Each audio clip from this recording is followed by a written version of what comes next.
There we go. Okay. Right. Got my microphone. I think here in the next couple days we might not be having the music no more, man. We're gonna have to find something else to play our to play music because the artlist.io thing is gonna be up, and I don't want to pay another $500 a year for that because that shit's too expensive, and it ain't really worth because I'm not using any of the digital assets anyway.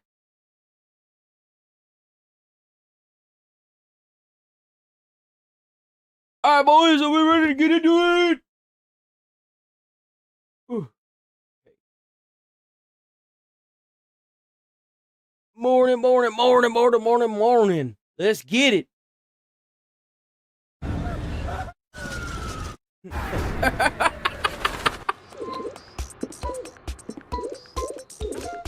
Oh my god. Dude, the pigeon. Shh. It's an egg.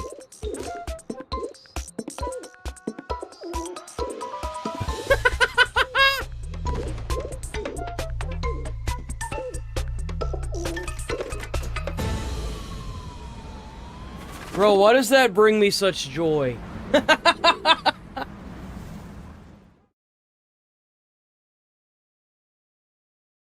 This looks really cool. I love the idea behind this. I love the graphics too.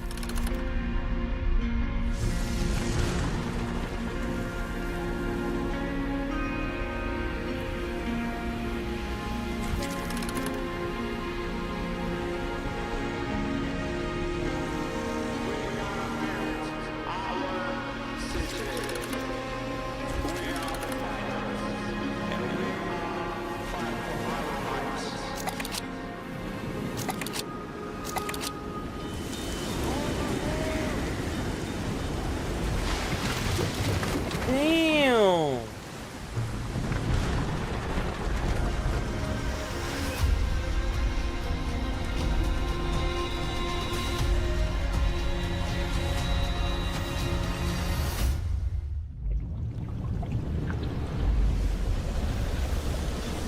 Whoa. Drowning light. That looks good, man. That looks really good.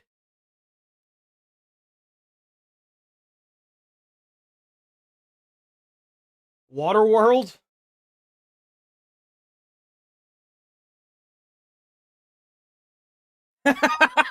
Chad's not first. Chad's not first. Nigel's first. Full. How the hell did that get there? Yo, yo, yo, yo, yo, yo. So tell me this isn't the most badass thing ever. I love that Minecraft is finally tapping into its mod community. I love this.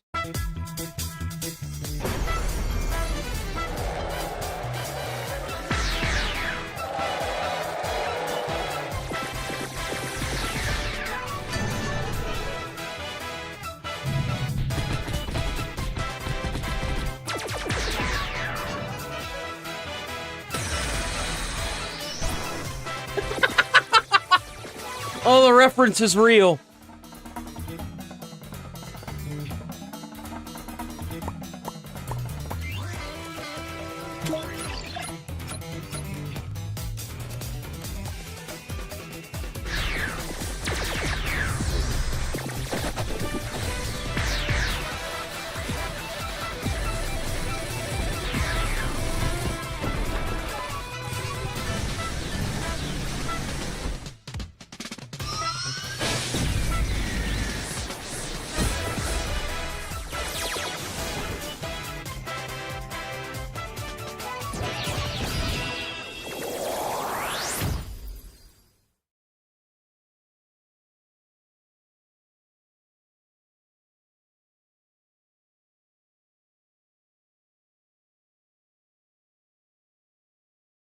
You know, Dragon Ball Z2 seems.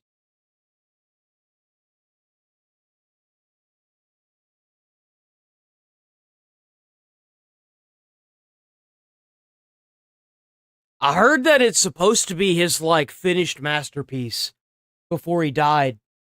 So, like, it has to be worth the shit, dude. You can't, it has to be good. It has to be. The smallest, but mostly the biggest character in the game is Monster Girl.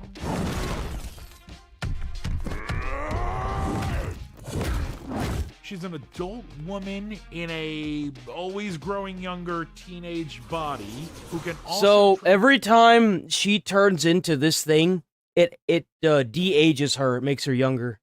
Transform into a gigantic green hulking monster.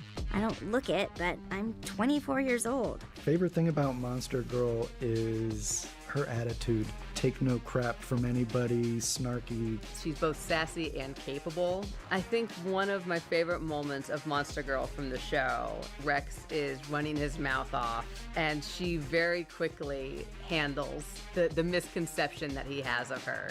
Aw, look at her, she's adorable. Still think I'm adorable? No. Fucking Rex, man. For me personally, I want big characters on screen. I always loved playing the huge, hulking, smash 'em up character. Monster Girl was one of actually, I think, the easier characters to translate into a fighting game because she's a big, gigantic monster that screams like, let me punch something. There's just a bunch of weight and momentum that's coming right at you that is really gonna hurt. In the show, Amanda, Monster Girl's alter ego, is one of the biggest shit talkers. Isn't there like an age requirement for this ride? I don't know, you're here. Isn't there a dick size requirement? I believe Yo, I forgot she said that.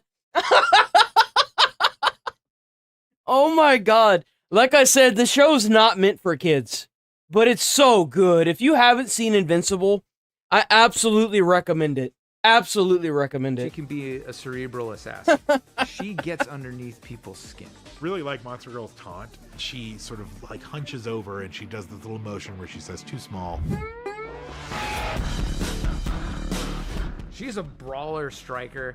She has a lot of armored moves. She's throwing really powerful, slightly slower sort of uppercuts. She's smashing people into the ground. She does this charge from across the screen, leads to a really nice, satisfying wall slam, where you can then use that as an opportunity to juggle characters. She's got this great attack where she like runs into someone, grabs them and throws them, and I think she says like, where you going? Nowhere. Where you going? Nowhere. And her Tort special, just a flurry of just devastating heavy punches. Her down heavy, where she grabs the defender and throws them up into the air. It's a really good moment where you can get a combo started. Someone's jumping in, trying to hit her with an attack.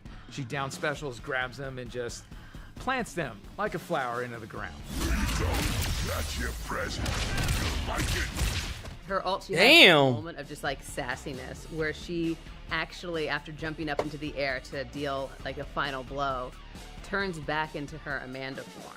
Let's wrap this up. Oh, you did your best. But It definitely feels like it harkens back to a little bit of like the baddest and coolest of like pro wrestling sort of stuff. I think it reflects her character just so well. She has a lot of cool combo paths and routes that you can take. Using boosted specials within your combos, you can do longer combo chains.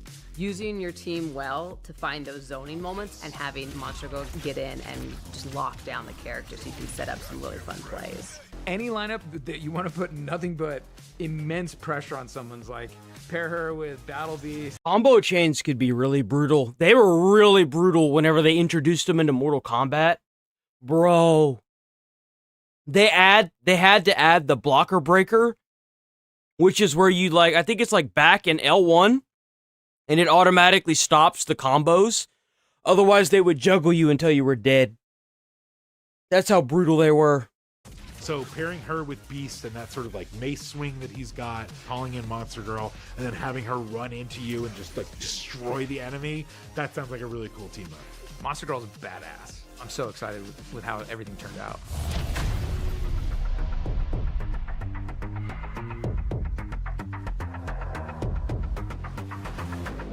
That looks like it might be okay. I still think it has a lot of work. It looks a little too flashy to be a fighter game, in my opinion. I really hope they clean it up. It looks like they have cleaned it up a little bit, actually. But I hope it gets better. It needs to be better. Be better!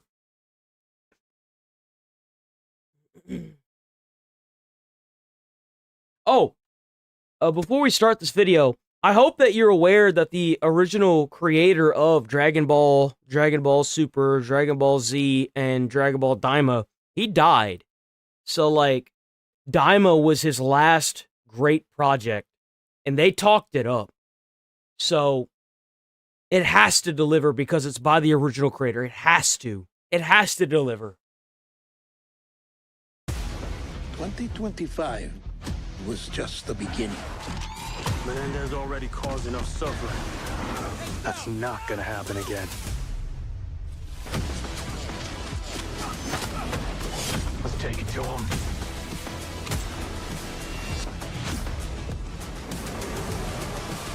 I think fighter games are boring. That's just my opinion. I also think that racing games are boring as well. They just get boring and they're really, like, super mega repetitive. That's what I liked about Mortal Kombat, is that, like, in some of the games, every time you would play as a character, you would start as one character and you would always finish the game having played through all the characters. I miss that about the old fighter games.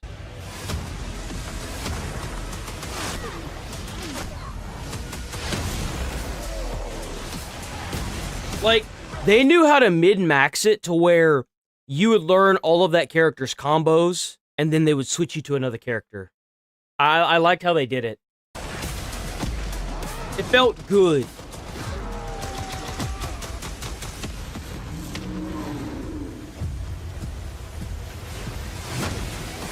If they want to peek behind the curtain, let's show them what we got.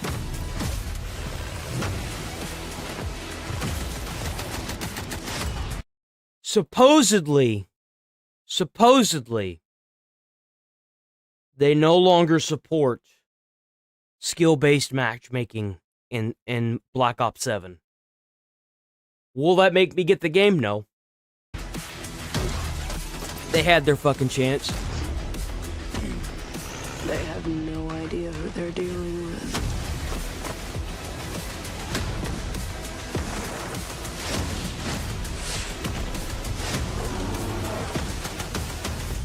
There is no escaping me.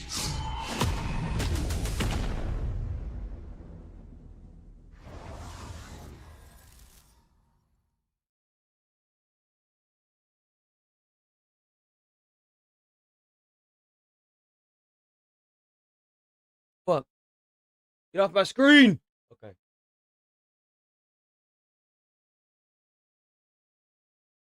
So this new Metroid Prime looks really good. Let me see. I don't really want to listen to this guy. Let's get into this.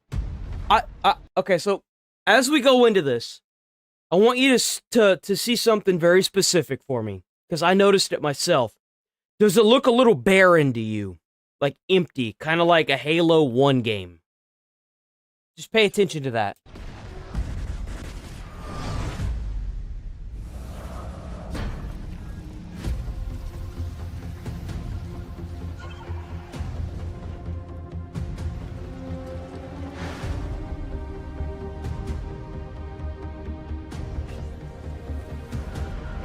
You see how empty the maps are?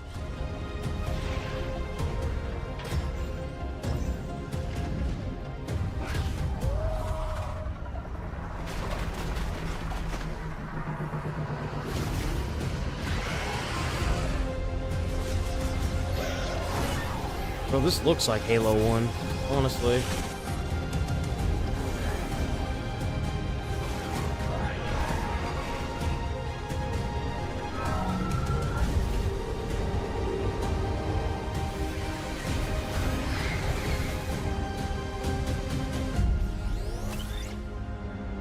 I don't know if that's... I mean, I'm sure the game will be fine.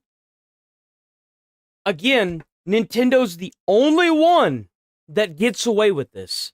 If it'd be any other game franchise coming out in the year 2025 looking like that, it would be the death of the game. I don't get it. I actually don't fucking get it. I really don't. So that was the Survive trailer for I don't get it. I really don't.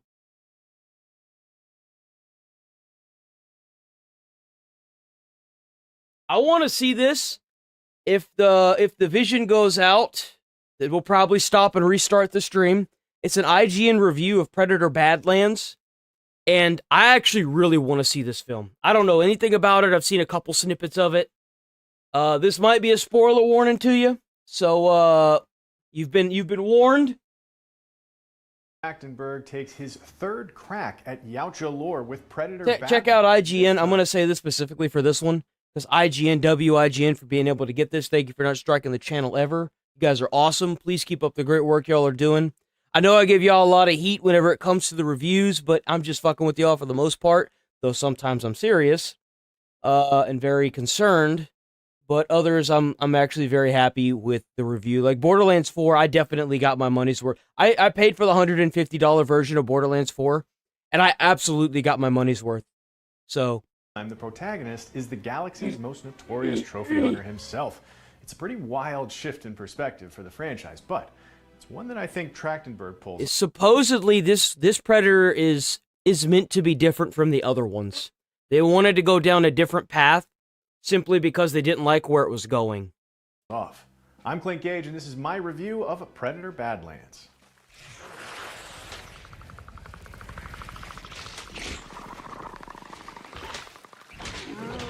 I like the primitive weapons they gave the Predator. They're like primitive yet not. Like the blade has like some kind of heat on it.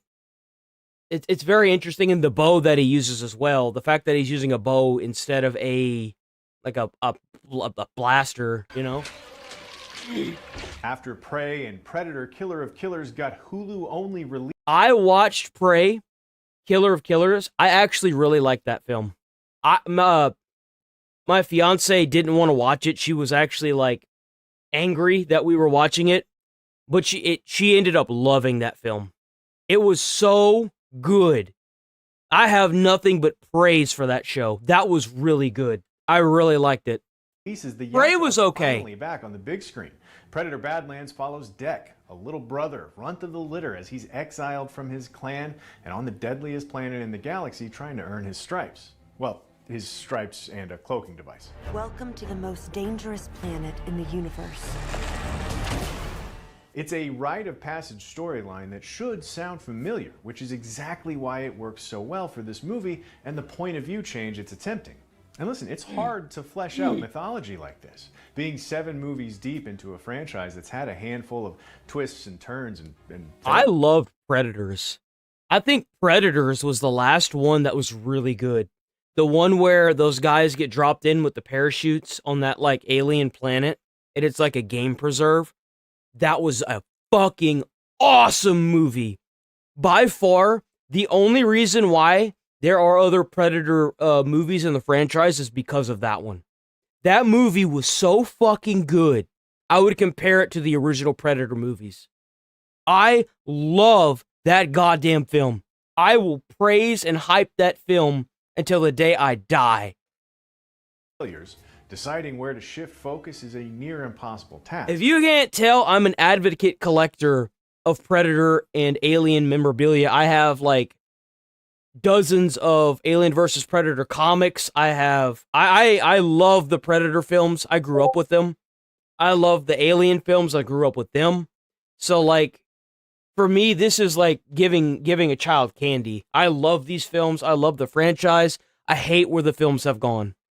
But the last film was pretty good, even if it was animated. Trachtenberg's answer to that is actually a pretty elegant solution, which is just to say, you know, just being a little brother can be hard.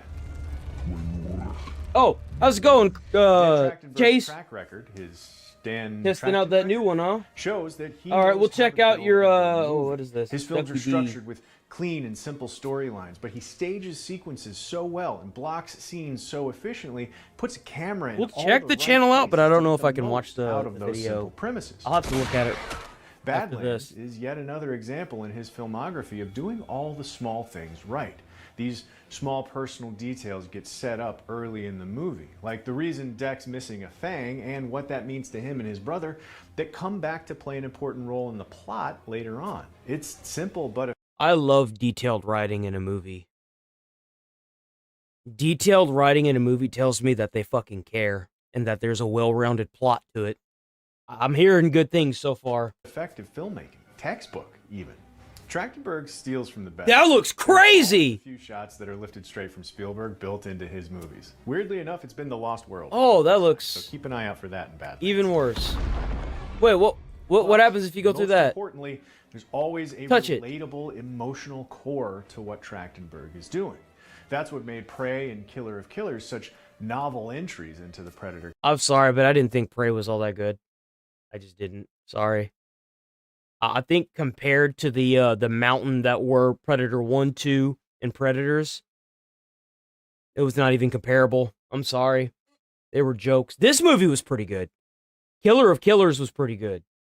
I'd put that right up beside Predators, honestly. Canon. Amber Midthunder's Naru and Killer of Killers casts of poor frozen bastards from across time all had proper emotional reasons to fight. You notice how they're comparing it to the prior two Predator films, but they're never going to compare it to Predator, Predator 2, and Predators? It's because they're not even in the same fucking league. That's why. The Predator Killer of Killers is good. Don't get me wrong. But it's not in the same league because it's an animated film. It's stop motion. Survive. Deck in Badlands is no different. The other half of the protagonist duo is Deck's new Weyland-Yutani synth pal, Thea. I need a hand. Elle Fanning is programmed to be an aw shucks kind of synthetic that ultimately learns as much from Deck as he does from her. She's got this hard-coded good nature that takes her on a similar emotional journey as her new Yautja bestie. She's got this wholesome quality that I don't think has been seen in the Predator franchise outside of some of the quieter, kind of family-based moments in Trachtenberg's other two Predator entries. Well, I don't want a family-based fucking moment in a Predator film. I want to be like, I want to see what's going on with the Predators. I can give a fucking rat's ass about the humans in it. It's like the Transformers films. The reason why I think they were so fucking good is because you got to see some really big-ass robots kill each other. That was the most beautiful part of the entire thing. And the music they played, oh my god. good luck with your journey. And by the end of the movie, though, Thea... I am not a fan of Linkin Park, but the way that they molded that music to fit the narrative, it's fucking masterpiece. It does have some of the most charming and creative ass-kicking in the whole story, and Fanning really pulls it off.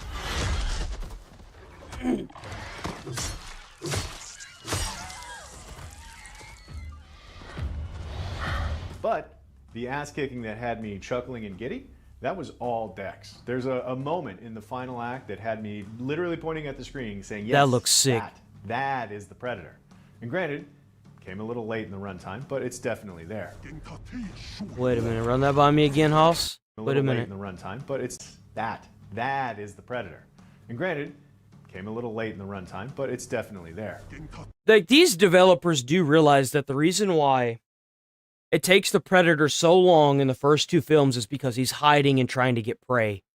And it kind of leans into like this thriller, spooky mystery, right?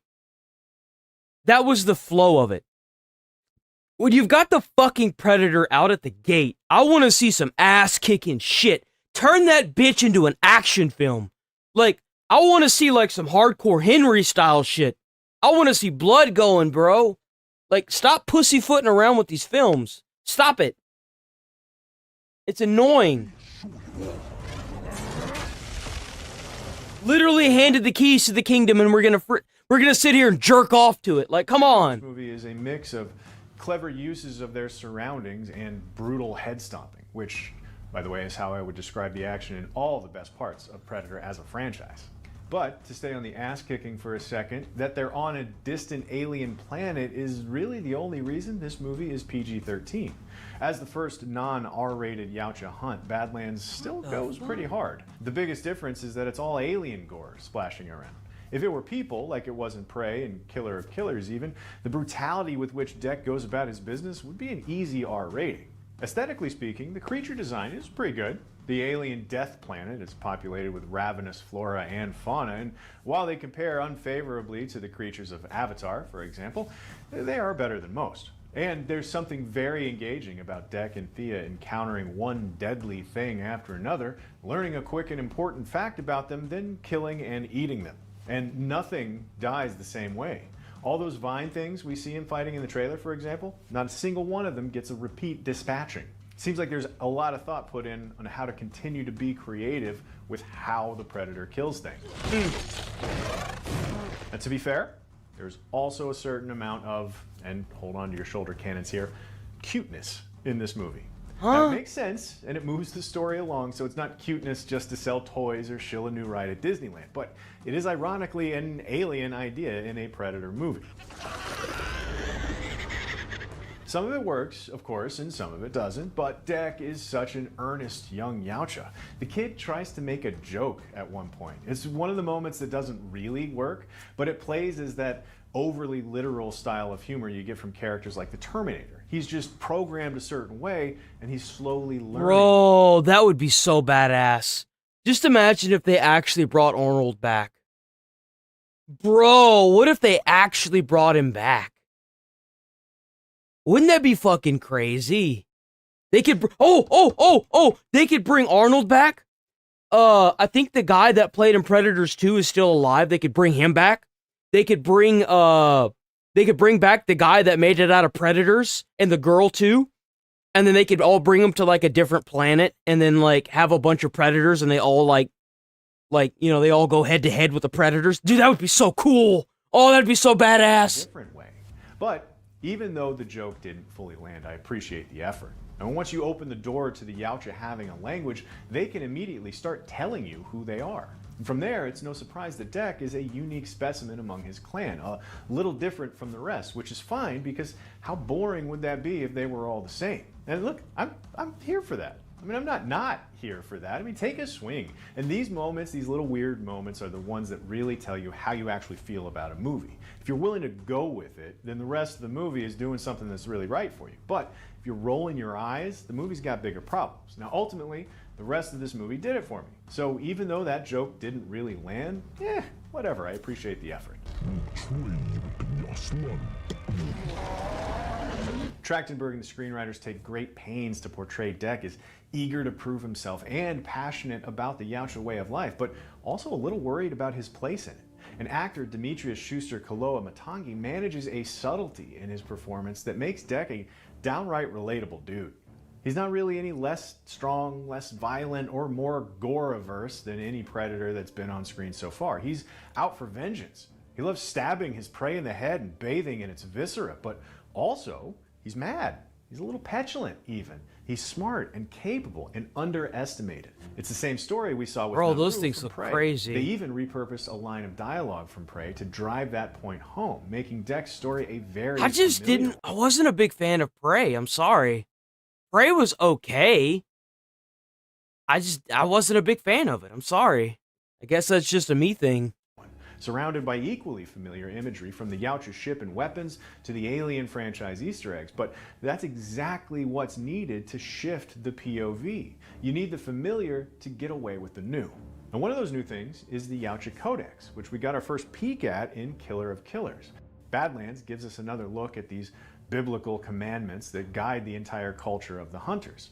And even though there was a divided reaction to Arnold Schwarzenegger's Dutch and Danny Glover's Harrigan showing up in a post-release post-credit Killer of Killers scene, which I believe set the record for the furthest a post-credit scene has ever actually landed. Is that real? Because I know that they had the Prey girl in that shit. Do they have? Maybe they will. Maybe they're actually planning to make a film. Bro, wouldn't that be some shit if they actually brought back Danny Glover and Arnold? And they put all the like prior badasses that beat the Predators into one big ass film and put them head to head against a bunch of Predators. Bro, that would be so fucking legit. Bro, that would be a fucking movie of the century. It'd have to have really good writing though. They couldn't fuck it, because if they fuck it up,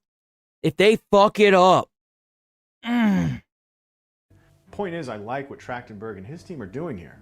Now, there is something to be said for not revealing too much of your monster. It's the don't show the shark rule of filmmaking. But as much as the last 3 entries in this franchise have added to the lore, there's still... Yo, look, we got a place for fucking Jurassic Park. Look at that. Yo, this could be in the same universe as Jurassic Park. Last 3 entries in this franchise have added to the lore. There's still plenty we don't know about the Yautja. But Trachtenberg isn't only interested in breaking new ground. Badlands makes great use of everything Predators have done. That was another thing I want to bring up. Did you guys know that Pacific Rim takes place in the same universe as Jurassic Park? I'm so sorry. In the same universe as Godzilla and Kong. Did you guys know that? Apparently, the developers of both sides were like, "Oh yeah, no, they're connected." But I think that because Pacific Rim went under, they were never able to make a movie together. To be interesting in the 40 years since that original ugly first blew up a jungle and all the special ops badasses in it. You are one ugly motherfucker. You're one ugly motherfucker. In fact, I think Badlands seems to understand better than anything. Yo, that movie will hold a place in my heart that no other film can hold, along with the original Alien movie. Hardcore, hands down. Is that there are only so many ways you can do, oh no, what are these giant things? That movie is like a tooth that I've had since I grew up. Ever since I had the ability to grow teeth. That is like a tooth that's permanently embedded. They're trying to kill us before that well. Not the shitty tooth that rots out if you don't brush it, the kind of permanent tooth, you know what I'm saying? It's a bone. Would you like to meet a predator? It's like a part of my personality. I would go that far and say that it's literally a part of my personality. After all, there are literal decades worth of movies that failed to live up to the first one. I didn't like that one. I didn't like that Predator. It was the one that they had made after Predators. It wasn't good, dude. And I swear to fucking God, if you show clips from Predators, we're gonna fight. I'm gonna throw hands. And Dan Trachtenberg cracked the code a little with Prey. I love that they're not even allowed to bring up Predators, dude. It was so good. Oh my God, I wish it wasn't a standalone film. They needed to have like 9 more just like it. Please. The protagonist something to prove. And Killer of Killers took the next step by digging a little further into the culture of the Predators. And the natural progression from there is putting a Yautja in the protagonist's seat with a chip on his shoulder. These 3 movies are basically an equation. Prey multiplied by Killer of Killers equals Badlands. And so, Predator Badlands is getting an 8. I had a lot of fun with this movie, and Dan Trachtenberg is heading in an interesting direction with this franchise, so he gets bonus points for that. The Predator, as a mysterious murder monster, is getting some specifics added to his backstory, and that's not necessarily a bad I'm thing. actually going to pause right here because I don't want to take everything that this guy's saying. He did a great job covering this. I'm not going to lie. 8's kind of low in my opinion. Not going to lie. I'll watch it. I want to watch it. Unfortunately, I don't think it's coming out to digital until 2026. It's because it just hit theaters. So, we'll see. We'll see how it turns out, boys. Hello again, friend. Oops. But go check out IGN. Check out the rest of that video. I know there's not much left of it, but go check it out. I don't want to take the whole thing. That's right. Hold on. Actually, we got one more review, and then I'll check out the video that Chase posted in the Discord. We got another review right here. It's been 6,496 days since the original release of Burnout Paradise. Not that I'm counting.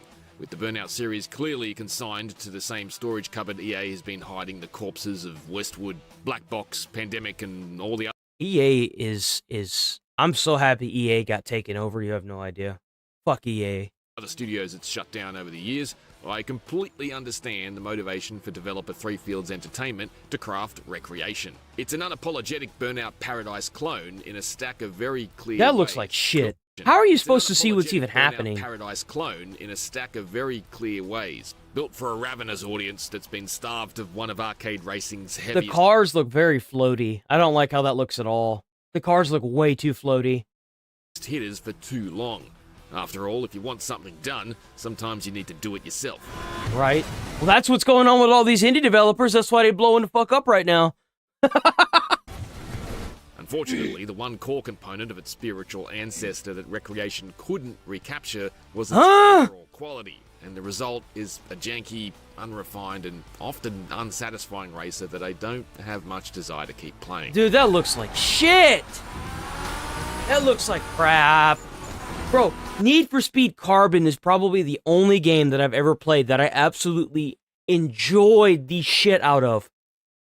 And it didn't even look half as bad as this, and it was for the PSP, and originally for the PlayStation 2. Like, come on.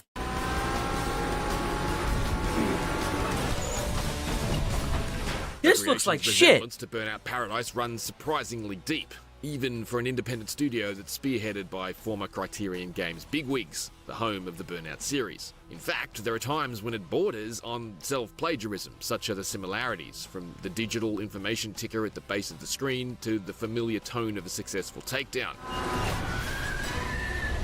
As such, Recreation often seems more concerned with recreating entire segments of Burnout Paradise's identity than establishing its own unique one. I'm conscious it's trying to do this with a fraction of the budget and a sliver of the staff of Criterion's classic. And that's admirable in its own way, but comparisons are unavoidable when the parallels are this blatant. You see, if this was a Nintendo game, they'd get away with the copy and paste behavior. How is that? How is that? How is it that no other game is allowed to get away with copying and pasting every single mechanic in the game except for Nintendo? How? It makes no sense. From the opening race, it was evident things were awry. From the frame rate stutters when I hooked into a drift... Bro, it fucking stuttered! It was evident things were awry. From the frame rate stutters when I hooked... Dude, come on! Into a drift to the... You got one job! You go in a straight fucking line in a car! And you're stuttering? Dude, that looks like shit. Look at that road. It's not even fucking rendered incorrectly. What are those shadows? What is that? That looks like fucking shit. Oh my god, that looks terrible. Bro. Sliding itself, which feels a little more cumbersome than I typically like. Arcade racers live and die on their handling, and Recreation's driving dynamics aren't the best by any stretch. It looks way too fucking slidey. Like, I don't know if it's because they're trying to make it seem like, what are you supposed to be able to fucking see here? What are you supposed to see here? The fucking blur? Like, what the fuck is this? You can't even see anything. Everything's blurred. Like, holy shit. What is this? It looks like garbage. The drift brand of handling is straightforward enough, but it's not the type of drifting that lets you effectively alter your angle throughout a power slide. It's almost as if the throttle has no real impact on your drift angle once you're sideways. I became accustomed to the handling, but I certainly can't say I ever warmed to it. I especially dislike its idiosyncrasies, like the fact that cars will screech to a quick halt when braking in a straight line, but stop on the brakes mid-drift and your car will simply continue to hurtle onwards, even if you're completely off the accelerator. There are also occasional moments of severe understeer, but I can't figure out what's triggering it. Bro, that pisses me off so much. You can see what he did. He hit the brakes. You can see the dust kicking up underneath the truck. Watch, you'll see it. And brakes, and then it just nothing happens, dude. Fuck that. Fuck everything about that. Race across Recreation's elevated stunt tracks, the next event was a stunt challenge, where I was required to... Bro, this looks as empty as that new skate game. It just looks so empty. Look at it. It looks so bad. Where I was required to accumulate a certain amount of points within a very basic array of jumps and loops. Unfortunately, while my car could easily make it around the skinny loops during free roam, the moment I tried to take them on during the stunt challenge, my car was instantly wrecked for no apparent reason. This wasn't a one-off thing, it was consistently repeatable and happened every time I tried to drive the loops during the challenge. That's a bad bug to hit 5 minutes in. That's awful. What the fuck? pivoting my approach, I stuck to the jumps in order to build up the points I needed You can't even go into the loops because the game's so damn broken. to progress. It wasn't particularly challenging, and the simplistic approach to auto Yo, they better rate this shit low. There's no reason for them to have like a fucking 8 or a 7 on this. Bro, this is one of those ones that I will chew out. leveling the cars in the air means the stunting is all rather superficial and shallow compared to something like Wreckfest or Hot Wheels Unleashed. But nonetheless, I Bro, let's give credit where credit's due. I've never played a Hot Wheels game, but from what I've seen, they look really good as of late. 6 times the necessary score when the time limit expired. At this point, I failed the challenge. Why does it do that? At this point, Hold on, wait a minute. I'm going to point this out. This isn't the only time I've seen the car shift to the left or the right.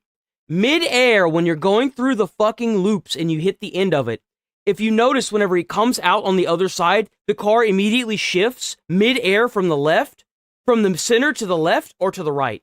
Watch. It's the second time I've seen this. See what it's doing there? It just immediately goes to the left. What the hell is causing that? What could you possibly have on your dogshit game that causes the car to shift to the left or to the right outside of an obstacle? What is that? I've never seen that before. I had, in fact, scored 0 points because points don't automatically bank at the end of the session if you're still accumulating them in a combo. They just vanish. This sort of thing leaves a terrible first impression, and nothing I subsequently... So you mean to tell me that if you're... So, like, usually whenever you play these racing games, you have, like, this indicator that shows how many points you've got, right? And until you either stop or you fuck something up, the points won't bank. They won't go into like, the overall score. So you mean to tell me that if you're, like, 100 away from hitting your score and beating the thing, unless you come to a complete halt to bank those points, you automatically fail if you're midair? That's garbage. That's actually garbage. It was strong enough to affect a course correction.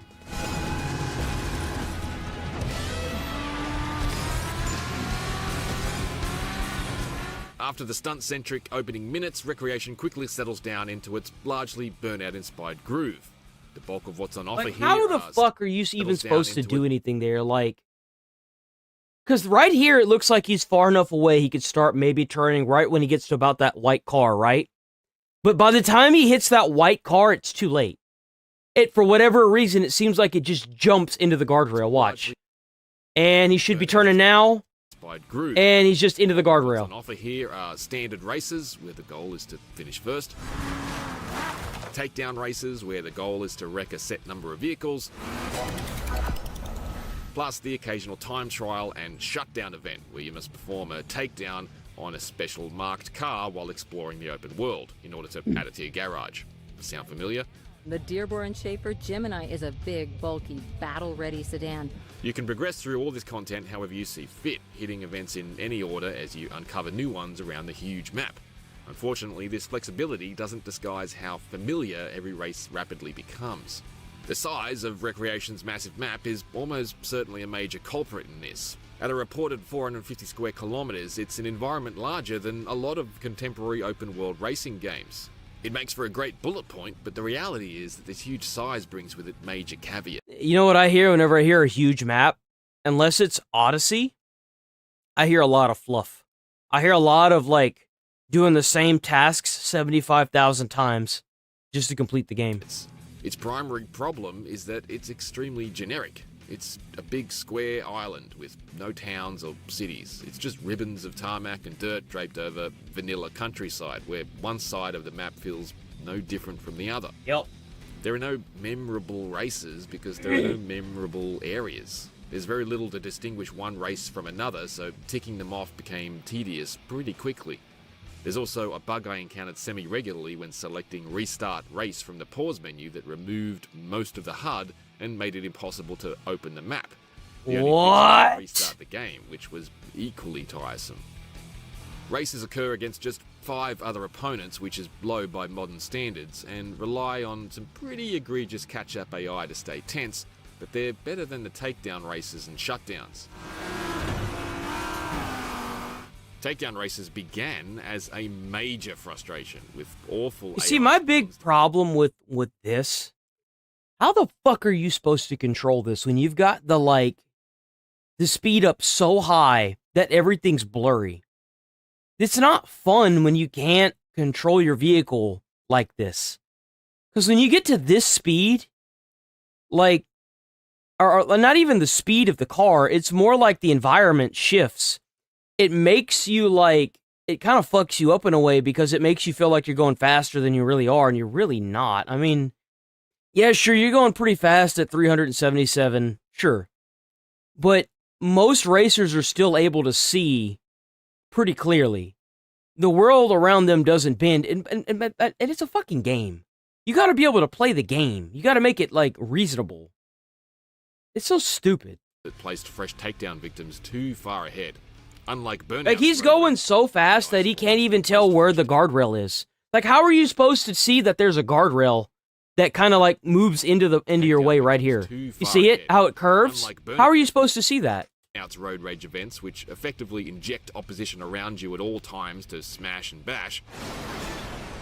Recreation messed up massively by making other cars a total chore to catch within the slim time limits. Hell, sometimes they were impossible to catch because they spawned on an adjacent road you couldn't reach thanks to the guardrails. Wow. A patch released this week addressed this, and now opponents quickly streak into the picture from behind, just as they do in Burnout, although they still occasionally spawn on nearby roads you can't get to. But I have to wonder how it was released in its previous state at all. How thoroughly was this game tested? At any rate, I've always maintained that the Burnout series fumbled when it added time limits for road rage events in Burnout Revenge. Burnout 3 Takedown was better without them, with the limiting factor simply being how much damage a car could take.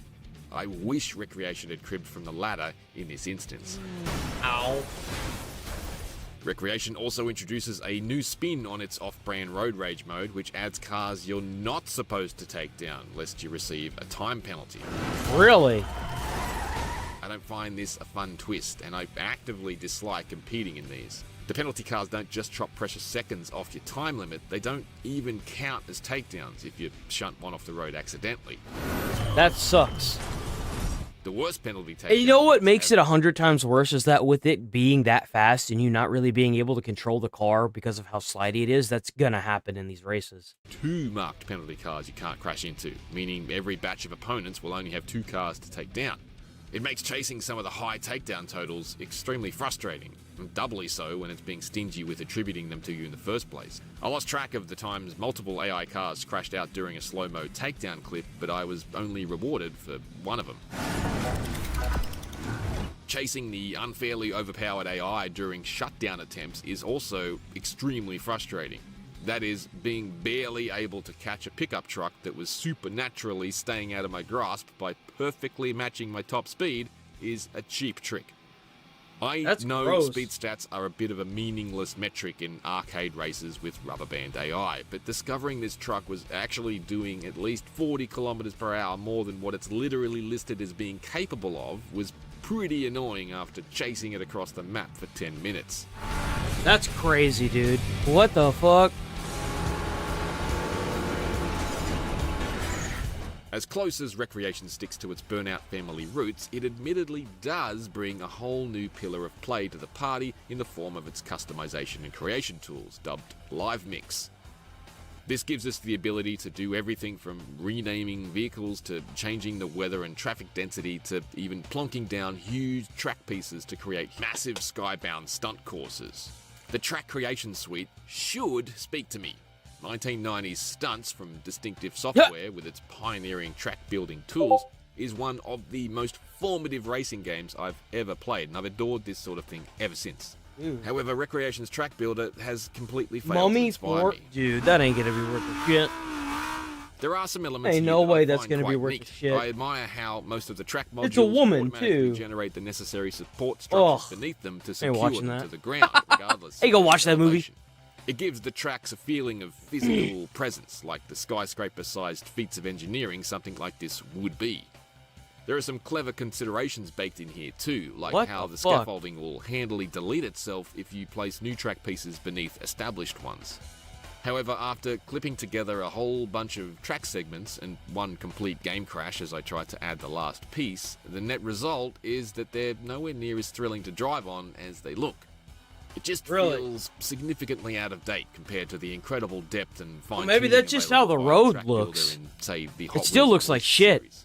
Live Mix ultimately proved handy on occasion for dropping down a jump or platform to reach a smashable billboard, although I've since wound back on that. Tracking down and crashing through the many collectibles quickly became rather dull thanks to the fact the world just isn't very interesting to explore. This is a non-insignificant hurdle considering a lot of these collectibles are additional pieces and modules for the stunt tracks. It's hard to argue the juice is worth the squeeze here.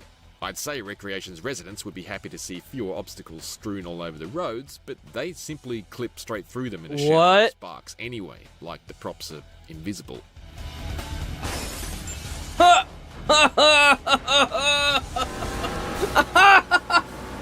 Dude, it's got to be like a 4. Overflowing with ambition, but there's no way. Plain and with no style to call its own, Recreation feels like a supermarket brand homage to Bro, there's no way.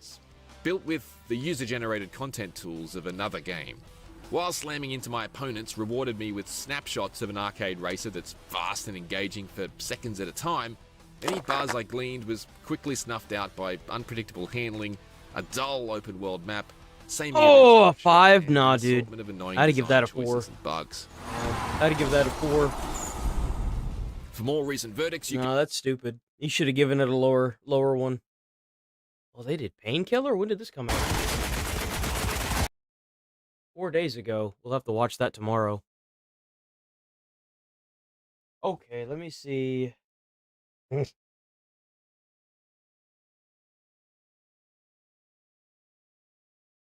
Why they call me the gu-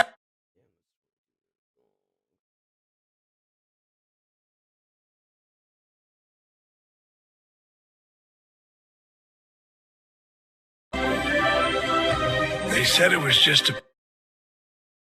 Don't think I can react to this because oops, hold on. Because he's a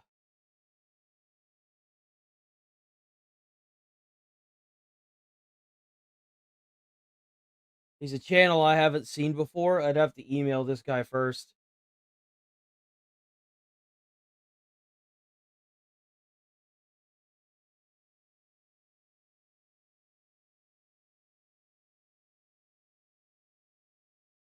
These are all TikToks that he's reacting to. I've seen a little bit of these. Asbin watched a little bit of these on his stream. I thought they were kind of funny. I wonder if you can actually post TikToks down in the thing.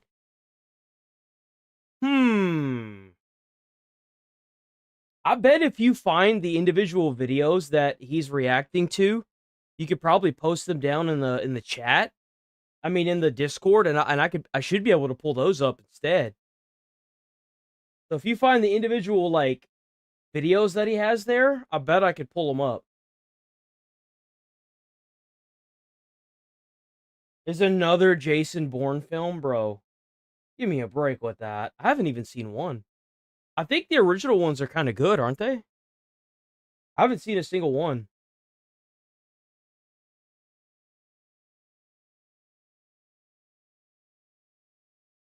Only 8:59. We're doing real good on time.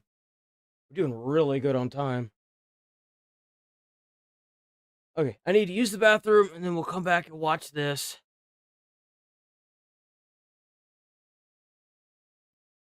Be back.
Okay, we bake. We bake. Yes, sir.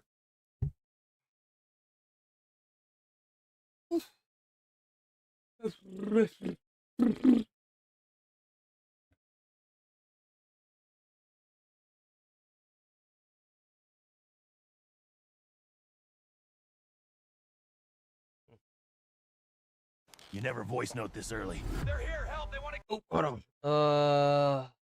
819 views. Check out Big Food Vlog Time. Check out Big Food Vlog Time. Though I think we might not watch this today.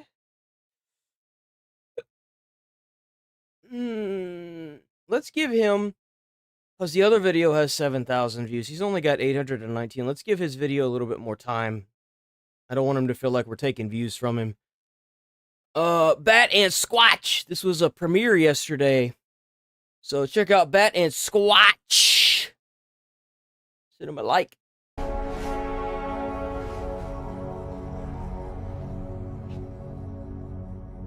My temporal recalibrator indicates we are in a non-spatial, unrendered algorithmic void. This suggests an artificially generated environment. You mean like a simulation? Exactly. Whoa, look! Some chairs and the oldest TV in the world. Right? What are those? I can scan these and get a breakdown of the components and figure out what they're made. Where are the pills? Well, Bats, they eat are 'em? obviously edibles. Oh man, did you want one too? Squatch, you can't just go around shoving anything in your mouth that isn't tested, and I don't think those were edibles. Oh, He just ate them, dude. I hope it doesn't trigger He my ate IBS. both of them. I don't see a toilet in this place. Oh, Morbius. By the way, I recently watched these films, the Matrix films. They were okay. I didn't understand the big hype around them. They were okay. Who are you two? Hi, sorry, I'm Batman and he is Squatch. We have a malfunctioning portal gun and we seem to have accidentally portaled our way into this cozy little place of yours. The pills are gone. Where are the pills? I have a very important meeting in here later, and I need those. Oh, they're supposed to be for Keanu, dude, bro. They're supposed to be for Keanu. In the edibles? Sorry, finders keepers. Those weren't edibles. Those pills are a point of no return. It is a choice between a life of comfortable, beautiful delusion and the terrible, yet necessary, truth of reality. Wait, you took both? Yeah, what the fuck happens if you take both? I'm so curious now. Yeah, I mean, they looked a bit weak. I think one of them's just I think they're metaphors anyway. They don't really do anything. From what I understand, they're just metaphors. He took both of them. No one has ever taken both. Could he be the one? Well, why would you leave such tempting-looking edibles laying around? That's irresponsible. They weren't edibles. How's it going, Halo Reach? Well, the sparkly fizzies dancing around in my skull suggest otherwise. Oh, boy. Bro, how did you get aftershave so quick? Not aftershave. How'd you get like that 5 o'clock shadow so quick? Oh, here we go. Since you have ingested the fundamental choice, I must show you how to use the tools we have to determine if you are indeed the one, the savior of this world. As the world's greatest detective, I feel like it's statistically more likely that I'm the one. Tank, download some skills to our hairy friend here. Oh, man. I think those edibles are kicking in. I know Kung Fu. Just like that, huh? Yes. Damn, Tank okay. just downloaded 1,000 years of Kung Fu knowledge into your brain. Yo, hook me up to one of those. I need that. Send me home, baby. Let's go. I mean, I am literally already a master in 6 different types of martial arts. Yes, that is great. Okay, Squatch, let's see what you have got. Bro just got ignored.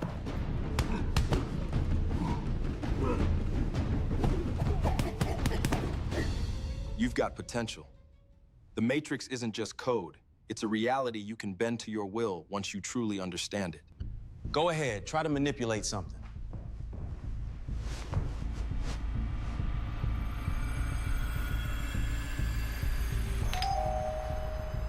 Did he order food? Did he order food? This room had a doorbell. I bet he ordered food, didn't he? Yep. Whoa. Order for the Big Fuzz? You guys are like way outside the delivery zone, man. Thank you, Thomas. He kind of looks like Keanu Reeves a little bit. Wow, a whole $1 tip. Who'd have thought that Batman would have been so stingy? It worked. Hey, Tank. Download instructions on how to surf, parallel park, and how to fold fitted sheets. Stat.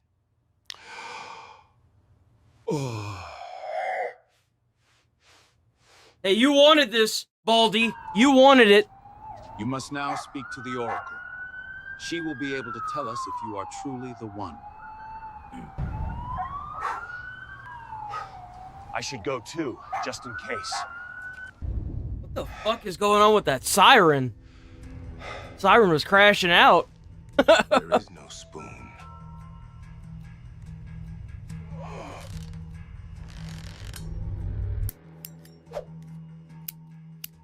Hold on, wait a minute. Are we sure this is the right place? Next. I ain't got all day.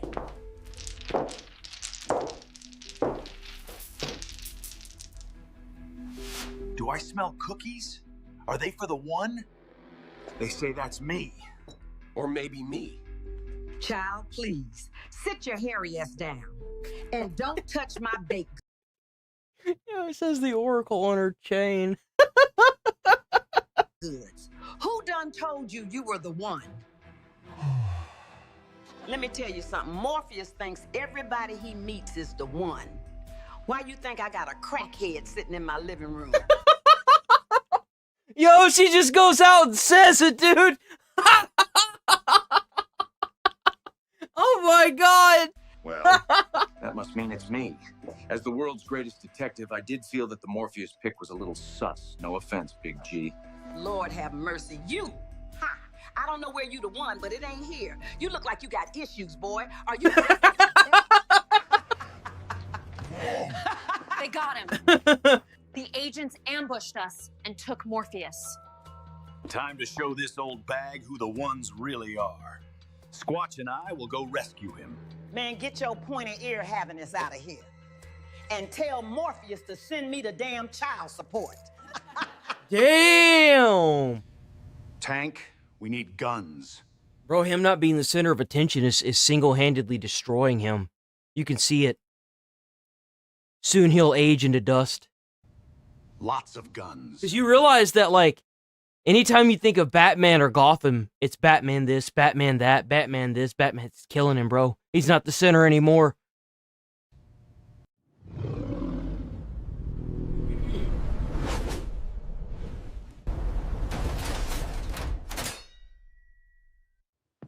Damn, look at all those guns. It's go time.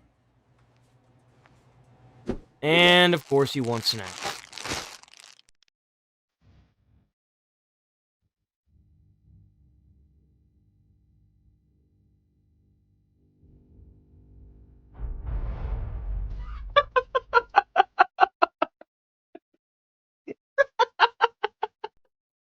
I can't, bro. I can't even comment on this. What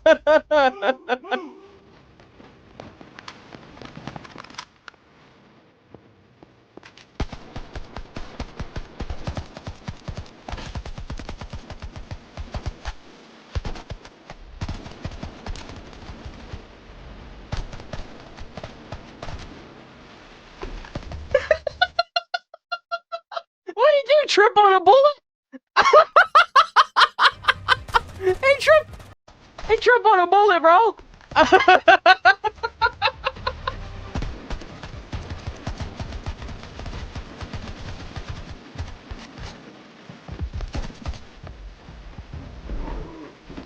Oh, got him.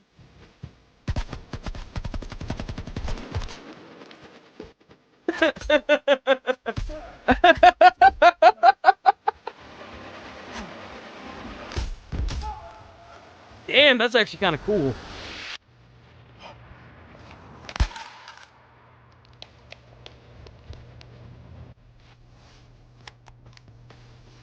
I think that's all of them. Let's get to the rooftop. Oh, what happened to the uniforms, guys? Look! There he is! Look out! Mr. Smith. Bats. Find us a way off the building, I'll hold off the agent.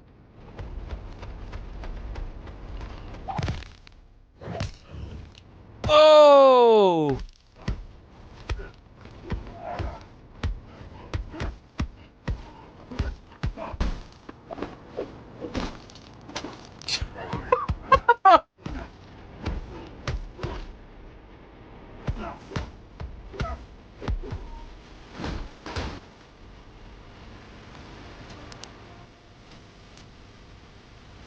Oh no!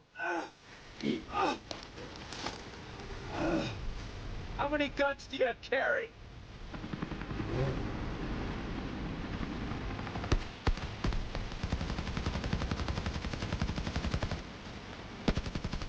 Damn, there it is. Bats. You're the man. Or the bat. Or whatever. Grab Morpheus and let's get out of here before more agents show up! Let's get you out of these. Thanks, Squatch.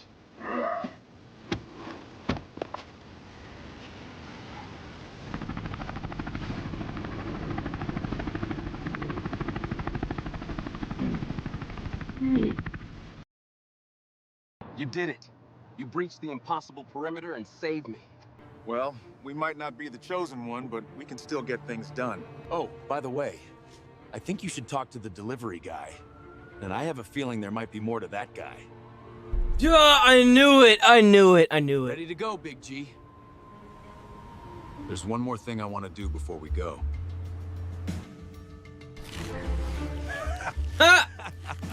Man, this is the live. What the fuck? Duh.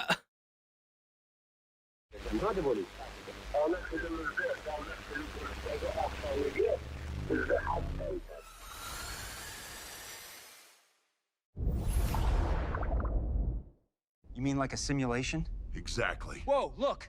Some chairs and the oldest TV in the world.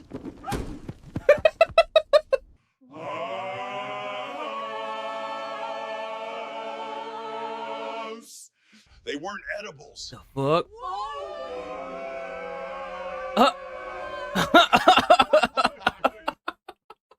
Yo, that's cursed. That's cursed. I hate everything about that. That's a fuck up by the AI. That's cursed. That's a blooper, bro? That's awful.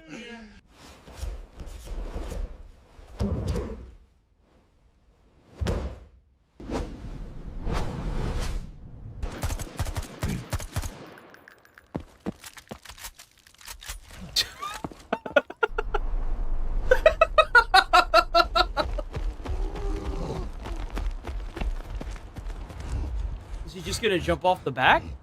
Yep. Guess so.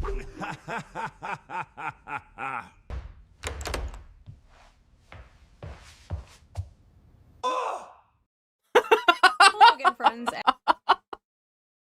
Yo, W, Bat, and I'm sorry, not Bat. Yeah. No, it is Bat and Squatch. W, Bat, and Squatch. Check out Bat and Squatch. Send him a like, send him a sub, give him all the love.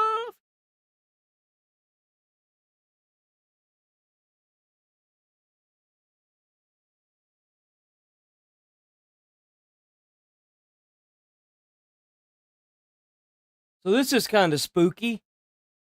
Barbecue chicken alert! We got another classic YouTube blunder here. I imagine some of you might have seen a little bit from this, but there are tons and tons of channels on the platform being banned left and right. Very loosey-goosey here, and it seems to be AI moderation tools that YouTube uses going rogue. The ghost in the machine here. I just got made aware of this, and it seems like one of the first people to experience this, Patient Zero, was a YouTuber named Enderman, who is a tech channel. The reason being, my secondary channel has been terminated off of YouTube, as you can see. And obviously I can do nothing about this. We're going to submit the appeal together and see how far it gets us now. The reason for this happening is AI. It wrongfully concluded my channel was associated with a channel that was terminated for 3 copyright strikes. If we look at what Enderman has provided here, the reason for the termination here is this linked channel, which is a Japanese channel. It's not even in English. So this bro got his channel deleted because they thought it was a linked channel. And it's not even... Dude. Is in no way actually associated with Enderman at all. It feels like it's a big old boo-boo here from the AI moderation tools. You know it's gonna take months to get his shit back too. And he is not the only channel that experienced this. There were a few other notable examples of channels also being linked to this Japanese channel falsely, and thus having their channel terminated as a result. It's anyone's guess why. Maybe that Japanese channel is like a yawn, and it's just contagious, and now it's spreading across YouTube, where for some reason on the back end, the AI has had a fucking conniption here and is associating like tons of channels on YouTube with that account, and then... Just imagine your livelihood being taken away because of something as simple as that. That's kind of fucked. How they even allow this? Banishing them to the Shadow Realm, which in and of itself is a huge problem, because why is there no human being coming to review a channel termination? Why would AI have that ability? Why would it be given that much unrestricted power and authority where it could not only flag these channels for being linked to this channel, but then also ban them for it without a human being ever stepping in? That's very concerning, because there is clearly a lot of wiggle room for errors with AI moderation. And it's not just with this linked channel epidemic here. We're going to get into a couple other examples, and of course we've already seen some in the past with it just kind of freaking out and going like bananas, actually just going ballistic for no reason.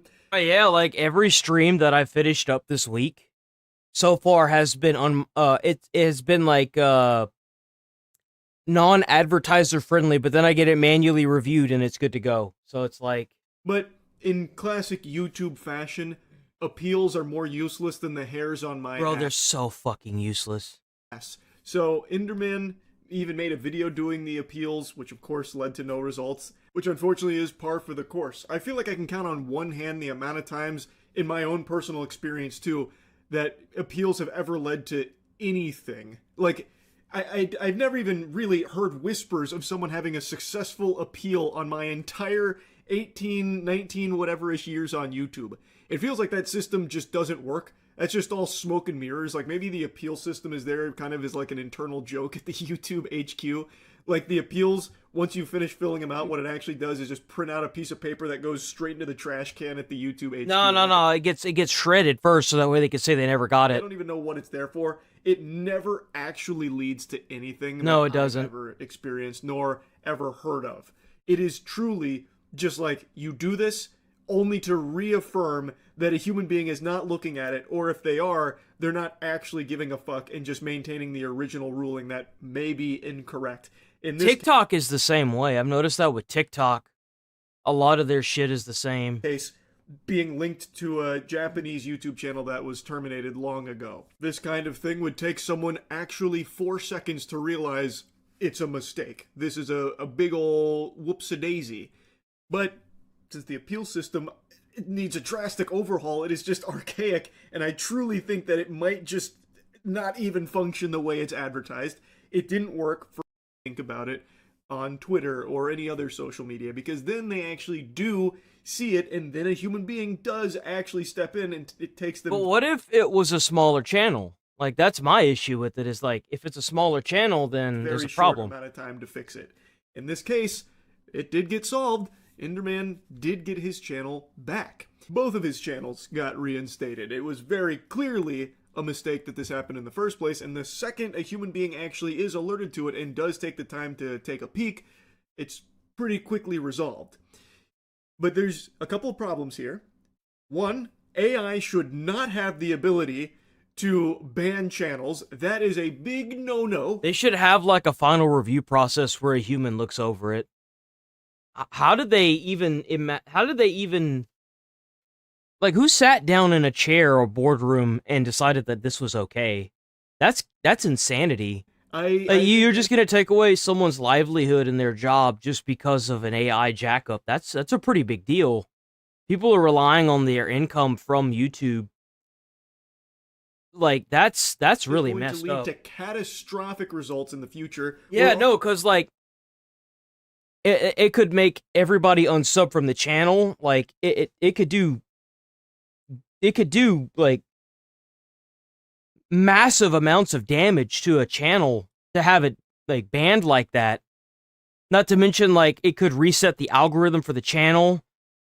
There's so much that could go wrong there. Already seeing some inklings here of that, you know, being the dystopia we're heading towards. Like, you do not want to just let AI be the one to ban channels. A human being should always be included in the mega mix when it comes to that decision, without fail, period. Like, there should never be any reason AI can do that. And two, something's got to be done about the appeal system. It has got to be updated. Like, it has got to get better. This is it's just crazy that it's 2025 and the appeals still just don't actually work. Because, again, look, Enderman and many others did make a lot of noise on Twitter. Someone at Team YouTube saw it, took them, a handful of hours maybe, and then reinstated both channels because they were very quick to realize, yeah, this is a mistake. Why didn't that happen with appeals? Appeals, when you submit them, it's like a matter of minutes where they're like, no, it's rejected. Yeah, we re-reviewed everything. Yeah, you're super wrong. You're a fucking idiot. Actually, you're super ugly as well, by the way. Did we mention that? Rejected. We're maintaining the original fucking ruling. Like, it's obvious that no one actually looked at it. Mm-hmm. So, especially when it's like long-form videos, you'll submit an appeal for a video that's like an hour and a half long, and you'll get a response from YouTube on the re-review in like 15 minutes about like how you're stupid for even trying to appeal it. Yeah. So, yeah, that needs to be changed. That's two big problems. But this isn't the only instance of channels being banned willy-nilly recently. There's been a lot going on when it comes to channel terminations that don't make a ton of sense. Now, from what I've seen, a lot of these have been reinstated since this has become a big issue that a lot of people are talking about now, because it is concerning why so many channels are getting kind of banned out of nowhere for seemingly nothing. Literally nothing when it comes to like this linked channel thing that was happening. Like, some of these That's terminations kind of scary. even, Like, someone like me who's finally starting to kick up some dust, and then like, because bro, of, like, that sucks. a misunderstanding of the content they were producing. It was something that they did, like, literally was not even associated with anything about their channel, and still getting terminated. So it's caused a lot of alarm from people on the YouTube platform. And from what I've seen, some of them have been reinstated, but not all of them. There's also been a lot of bans for like this really weird enforcement of YouTube policies that don't really seem to apply. The big one has been like scams and deceptive practices, which I think right now is out of control on YouTube with ads. Like, the biggest culprit ads, yeah, no, I've seen like some crazy ads of scams and deceptive practices are YouTube's own ads. Like, they have ads that are about games that don't even exist. The games don't even exist. They're like ETF scams. I just made a video going over many of the AI ads on YouTube that are peddling legitimately fake products. Fraudulent advertising is plaguing the platform. That and like AI porn shit and like a lot of weird things have been advertised on YouTube directly that are very much against YouTube's own terms when it comes to scams and deceptive practices. But those don't seem to be getting hit nearly as much as just channels. You know why? Because they're paying YouTube, that's why. That aren't actually promoting them. We're tech-based, whereas should be. I was getting confused by thinking that they're in the tech sector, that maybe the AI moderation tool was getting confused by thinking that they were trying to promote workarounds for certain things, and they just immediately slapped them down for it. I don't know. But either way, it is a problem. There, under no circumstances, should be the possibility for AI to just ban a channel. Like, outright. Even if a channel is in violation of rules and AI moderation tools flag it internally, a human being needs to be involved in this conversation about whether or not that channel... Yeah, I think that I think they have a policy against being able to sell certain things online. I I think that's actually like a law, even. I don't think you can sell parts of something online like that, of a gun, specifically a firearm. Needs to be banned. I think It they should take that not pretty be the serious. AI that's the judge, jury, and executioner on it. That is a big problem, and one that is highlighted big time with this wave of bans hitting the platform. So yeah, I wanted to Oh, that's yap kind of about crazy. this for a little That's bit. kind of spooky. So apparently let me see.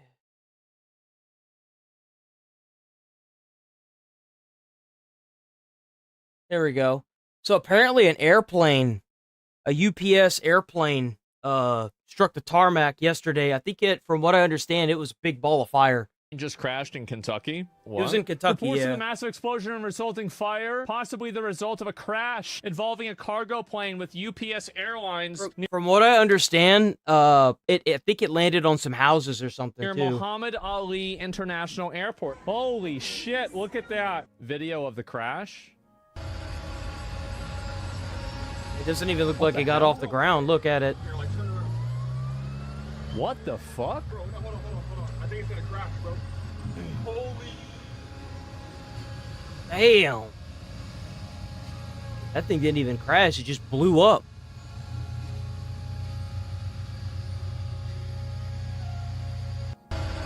A lot of people don't know this, but they have special types of firefighters that work at the oh my god.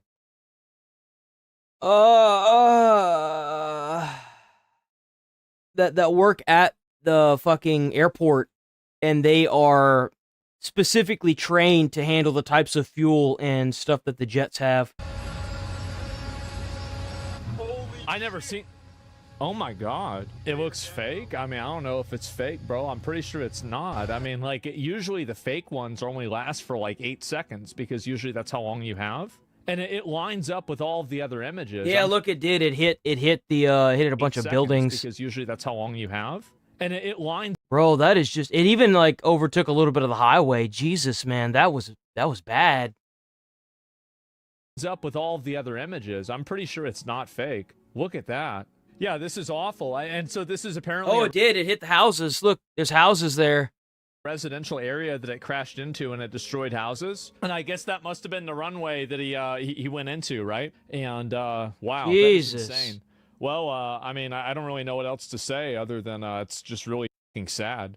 I mean, it looks like it was basically the plane was already on fire to begin with. An engine completely fucked up. Yeah, exactly. That's one of the reasons why you'll never catch my ass on an airplane right there. We got another angle from this XQC's team. If you want me to take it down, just send me a comment.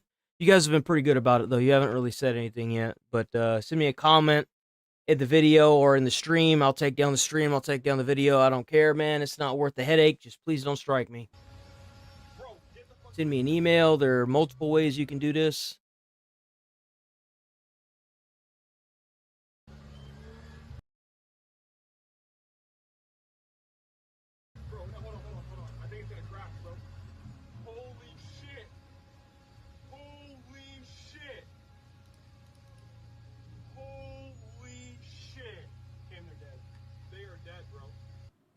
Look at how, like, that plane didn't crash. That bitch blew up. Like, it just ignited midair. There's no way, dude. Like, that's insane. There's talk that it might have been birds that got stuck inside of the engine, made it go. We don't know yet. What the fuck? Like, look at that. Look at how far it got. That's crazy. This is the Muhammad Ali Airport in Louisville. This is also right by a Ford assembly plant. The new reports are coming in that it was a UPS carrier that has crashed there. Again, Wait, the Muhammad all of Ali that? Airport, a fairly busy airport in the Louisville, Kentucky area. There are reports of injuries on the ground, but we still don't know the severity of the situation. We're going to work to gather more information. Of course, we'll have much more throughout the evening, but a big fire and a big What the fuck? there. How? Multiple This happened a little bit after I had gotten off yesterday. I can't. It's not letting me. It's not fucking letting me. Hold on, maybe I need to draw my shit.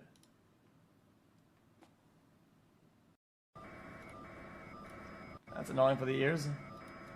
Look at that. Damn, that bitch is still on fire and it's like dark? Is it? Jesus. That's not residential, is it? That's residential. That has to be. There's bushes. Like, why would they have the audio linked to this fucking bullshit fucking radio comms device just spanning the audio? Industrial, Wait, yeah. I do remember you from football. You were the one they told us to go easy. That's terrifying. Did you imagine you just going to like eat some food somewhere and you just see that? That dude, I'd be thinking we got nuked or something. You were quote unquote different. What's even more shitty is that because it's a UPS plane, I'd imagine there's a lot of flammables that were in that plane. So like, who knows what could have been on that plane? There could have been anything on that plane, even more flammable stuff that could have caught after the plane went down. Like, dude, explosive lithium batteries. There could be anything on that plane. The classroom for every class except gym. I always wonder why that was. Damn!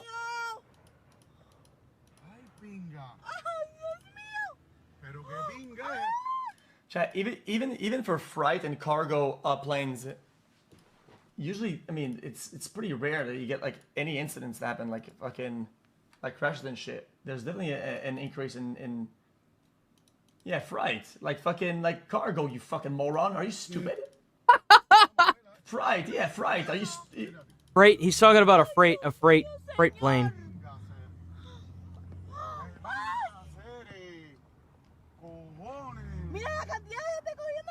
Bro, I'd be telling her to shut the fuck up. If you start screaming in this truck, you're gonna be walking away from it.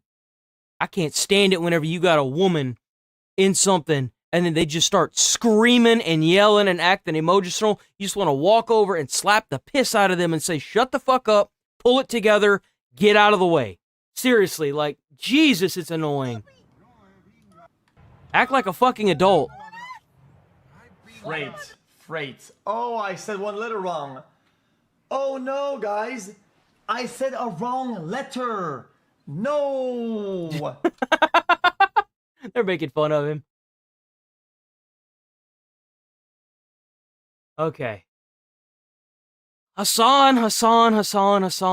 You just... Actually, I kind of want to see something right quick. Hold on.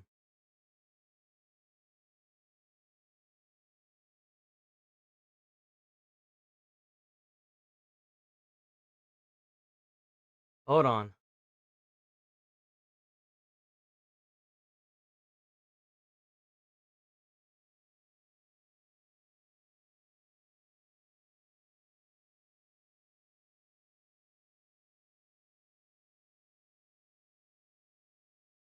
It's a developing story out of Kentucky. A fireball erupting after a UPS plane crashed takeoff from the Louisville airport.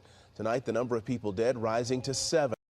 Damn, so it did. It killed 7 people so far. Injured. Damn! Sources tell ABC News it appears the plane suffered some sort of an engine problem during takeoff. Investigators still working to figure out what... Some sort of engine problem. They better figure out what the hell that engine problem was. 7 people dead. Exactly happened in this tragedy. Eyewitness News. You know what really sucks is that we have planes that fly kind of low near us. You know, I always told myself if there was ever a time where a plane fell on this apartment, my dumb ass would try to do something to break a leg so I could sue Boeing. I absolutely would do it. Liz Nagy in studio now with more. Liz. And Mark, investigators are going to get to that scene as quickly as they can, but right now rescuers are still searching for any... What kind of plane was it? Hold on, wait. What kind of plane was it?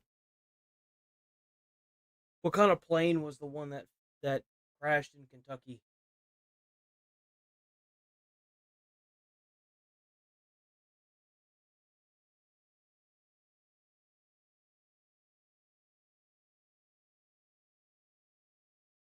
It was a McDonnell Douglas MD-11 cargo plane.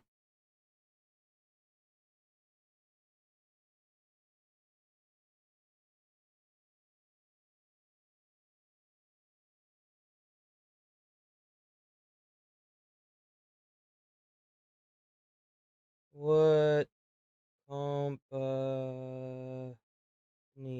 made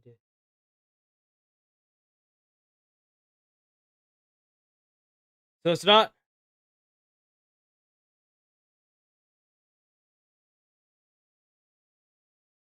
it's Boeing. It says here the McDonnell Douglas MD-11 was designed and built by McDonnell Douglas.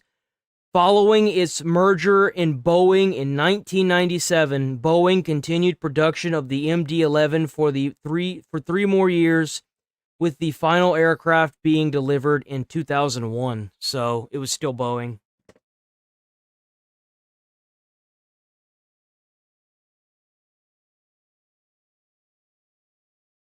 Or people who are still unaccounted for at that crash site. That's why the Kentucky governor is warning tonight the number of victims is likely to climb as federal investigators try and begin their investigation. Preliminary data Is that like that airplane fuel? That shit heats up real quick.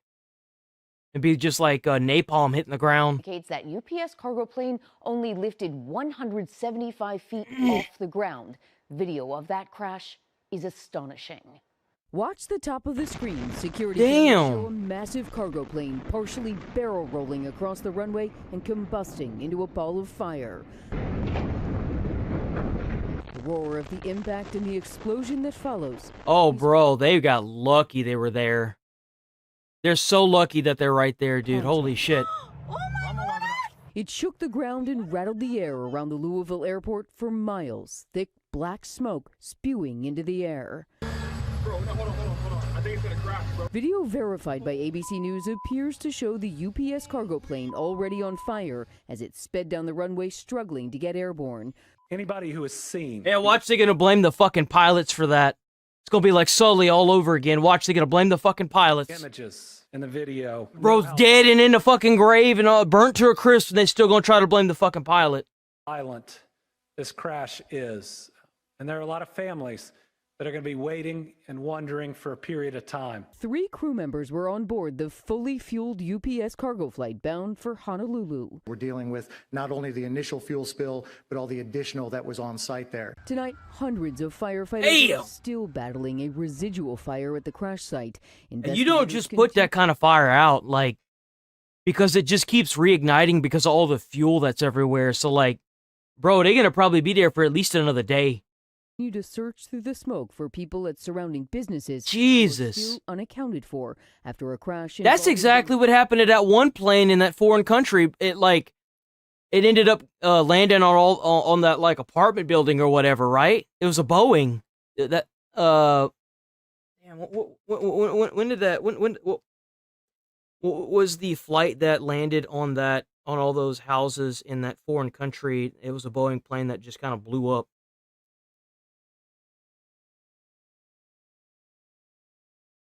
I'm not going to be able to find it now. We covered it earlier this year. That's crazy, dude. That's actually crazy. Largest employer in Louisville. We all know somebody who works at UPS, and they're all texting their friends, their family, trying to make sure everyone is safe. Sadly, some of those texts are probably going to go unanswered. Louisville's airport will remain closed through at least tomorrow morning as firefighters and investigators work to get control of that crash scene. Mark? Liz, thank you. No! Happening now. Stop it! It's a developing story out of Kentucky. A mass. This was 8 hours ago, so the fire's still like heavily blazing. Like it's still like heavy, dude.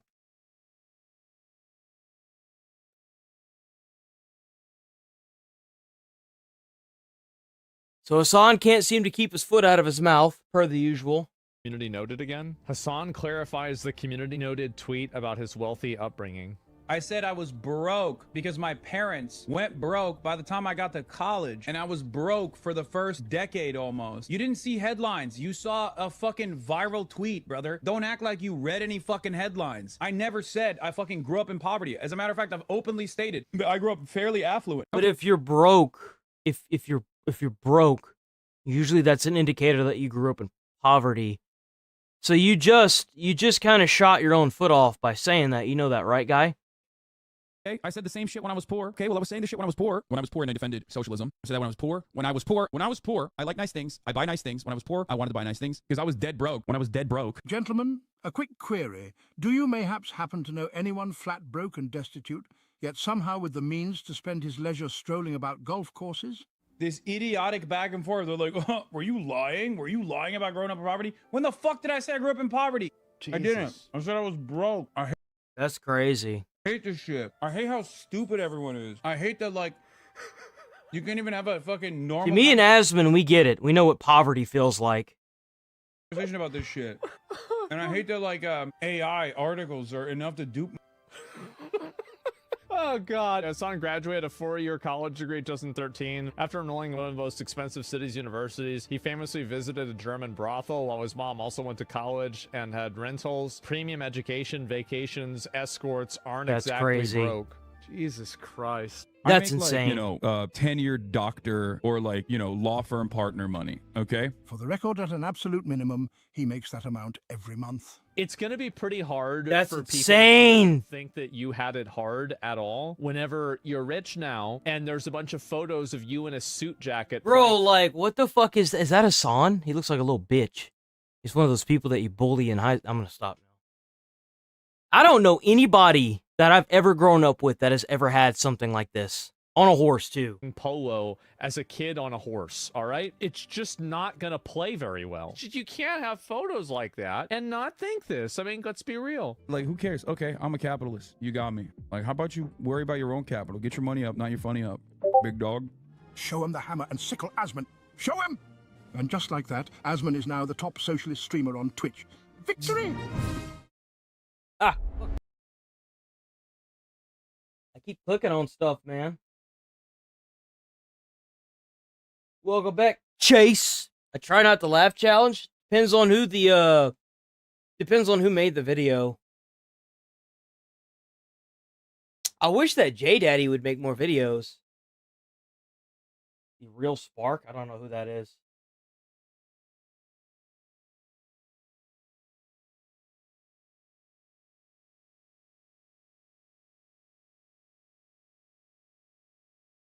Let's see.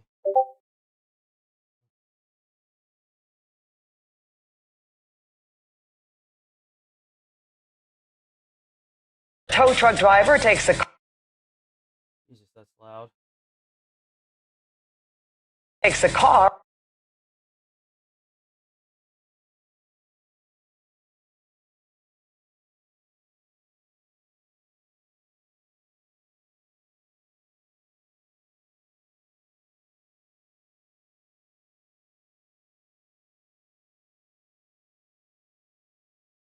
On a wild ride throughout the streets of Southern California. So yeah, I'm in the house with my Uncle Kemp now. What the fuck? Bro, what the fuck?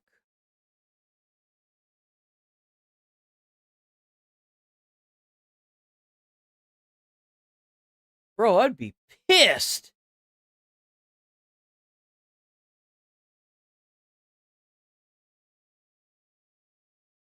Now at 6, a tow truck driver takes a car and a guy on a wild ride. He's in the throughout car. The streets of Southern California. So yeah, I'm in the house with my Uncle Kemp now, and we just Uncle Kemp, dude, I sitting love there it. eating some barbecue, and all I hear is beep, beep, beep. That sound like a 2008 maroon Honda Accord sitting outside getting towed. Really, it's an Altima, but I call it a Honda Accord because niggas be stealing out here, right? So I'm outside and I jumped on the back of that truck. LA County sheriffs say the man who hopped on the tow truck owned the red car. When he saw it being taken away, he screamed at the driver and then tried to take matters into his own hands. And y'all can't really judge me because just Bro, like he's out there playing Grand Theft Auto, bro, climbing on the truck. He's climbing on the truck. Look at him. and y'all can't really judge me because just like y'all car specialty. Bro, he's out there doing the fucking Terminator shit. Damn. I had sex with Oprah Winfrey in that backseat. And that unidentified driver did take a crowbar during this whole escapade and bashed out the back window of the tow truck. That's according to sheriff's Well, deputies. yeah, I mean, look at what he did to the fucking car. Top like I'm goddamn Mario, right? I'm just woo-hoo-wee, right? And then I say, F it. I'm gonna bust No! all the windows out of this motherfucker. No! To witnesses on Santa Fe Avenue, it looked like a movie. The car wasn't hooked up right. It was fishtailing. What the and burning fuck is rubber. this tow One truck witness driver was sure doing? It was the tow truck driver who was the criminal. And I said, you can have it, because the back seat smell like ass anyway. Woo, gotta go. Yeah, they got us over here at the Is little this dating real? thing. I don't believe in dating. Every time I try to send a girl a naked picture, I can't send this all in one picture. I'm allowed to do. This has to be fake. So I There's gotta no way send her this is a collab- real, right? It's compilations. Okay, so 4,000. So check out compilations. The Real Spark, funniest interview. Go check them out. These are pretty good. Please don't strike my goddamn channel. I will gladly take it down. Leave a comment. Just let me know. Don't strike my damn channel. Please don't. Basically, it really just be like a titty picture sin, another titty picture sin, and then you know I'll be in the cadoodle if I didn't show her the noodle. But then you got to turn around and show her the back end. So you know I'm waiting over here like, hold up, wait a minute, something ain't right. I gotta get some pictures back, you know. And when she sent it to me, I couldn't figure out what the was what. Cause it was all, she had block titties, like just big old block pixely titties. The looked like a sexy Minecraft character. I said, this bitch must have an Android, and I couldn't take it. I gotta, hopefully, somebody in here with a, I gotta give me a girl with an iPhone. I gotta give me a girl with an iPhone. I couldn't even do nothing with them pictures. Ginny and Doug, 21-year-old Elijah Burke of Greece has a passion for motorsports. It was his NASCAR-themed graduation speech that quickly gained traction on Twitter. See, yeah, I know my speech was good and everything, but what I want to do is let NASCAR see how good I am at doing what I do. Right. You know, I'm good with my hands. I want to work for the pit crew. You see, and my secret is masturbation. You know, and I know a lot of people out there like, hold up. Wait a minute, something ain't right. But look, I do it so much my balls are empty, you know? Yeah. And I do it, you know, nothing come out now but like a sound. It's just like, you know? And I got a whole family that's good with cars like that. Bro, what the fuck? He can spit 4 love nuts out his ass straight onto a car. You know, make the sound and everything. You know? And I just need NASCAR to try to hire me or something. Plus, I'm family friendly, you know? And they want to know if he's attending any races this summer in Charlotte because they want to meet up with him if he heads down there for any of the races. Bro, that's crazy. We could have to watch some more of that. That's funny. I don't want to watch too much of it because I don't know how the channel's gonna react to it, so it's easier for me to get away with it if it's a smaller portion. That's funny though.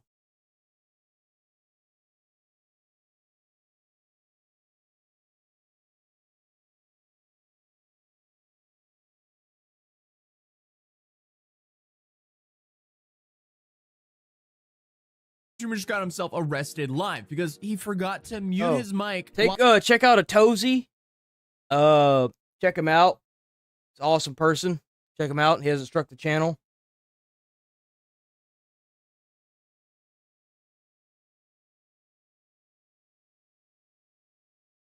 While he was calling his dealer. Man, I'm sorry, bro. I lost all my money, dog. I lost all my money, bro. I wish I was kidding. Come on, how is this? Did he really do that? He's facing 10 years in prison because he didn't mute his microphone, and he's talking to a dealer. It's possible. Why do you do this to yourself?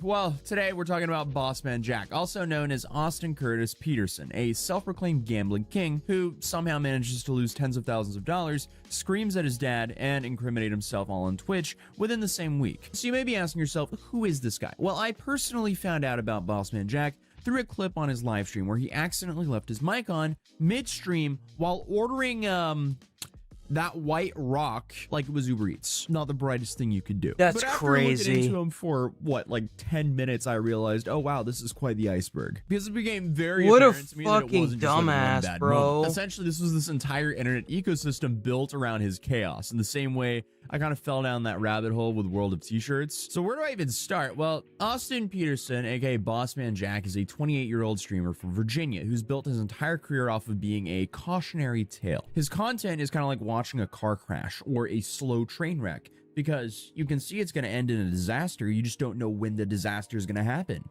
No! Yo! Oh my god, bro! Yo! I'm gonna I swear to god I'm done. I quit. I'm done, dude. I quit, dude. Damn. I'm done, dude. I swear to god, I need this money so bad, dude. Okay, yeah. Oh, he's a gambling content creator. Okay. Someone who needs help. But he started out in 2019 streaming old school RuneScape under the name of Austin07, and he was pretty good at it. He built a small following by gambling his in-game gold in duels until it all went downhill. The guy couldn't stop. He became what the community calls a debt streamer, which essentially means a streamer begs for money so they can go lose it again gambling. And this was around 2022 when live streaming gambling was fairly popular. Gambling streams, especially slots and poker, became the fastest growing categories, hitting over 300 million watch time hours in just 2021 alone. By 2022, Austin made the switch to this content from RuneScape into just being a gambling streamer. So I guess other than just being addicting, gambling streams also got him a lot of views. And lose, he definitely did, because Austin was constantly begging for loans. Well, yeah, I mean, like, you realize that if people understood the statistics of winning in gambling, no one would ever gamble. Like, if they truly understood, no one would ever gamble. It's for people that don't understand. Pawning off fake promises and just having full-on emotional breakdowns live on his stream every single stream. He once scammed players by selling lent gold on RuneScape that wasn't his to sell, and still somehow kept streaming like nothing ever happened. Eventually, Twitch banned gambling streams altogether, and instead of, getting help, Austin said, fine, I'll just go somewhere worse. So he moved over to Kick, rebranded as Boss Man. Kick makes all of its revenue, not from advertisers, but from gambling. That's the thing. They have gambling, not necessarily advertisers, but their main revenue is from gambling. Jack, and became even more chaotic. Because I guess on Kick, he found his new calling, losing a whole bunch of money fast. He'd start with money and scream after one win, and then lose everything 5 minutes later and threaten to smash his computer. Man, what the I'm going all in, bro. I can't tell myself I can't. We need this, guys. We need this. Green smack. Let's go green. Let's go green. Would pay the most. Please land black. Please land black. I need this. I need this. Is this real? Why the fuck would you, like, it's so easy to cheat at these, why the fuck would you ever do this in a not casino setting where you can tell if they're cheating or not? Now they're just doing gambling, like, straight up over video now? Like, what? Like, this is a live stream of a gambling session? Of like, roulette? That's crazy. I need this. I need this. I need this. Come on, black. No.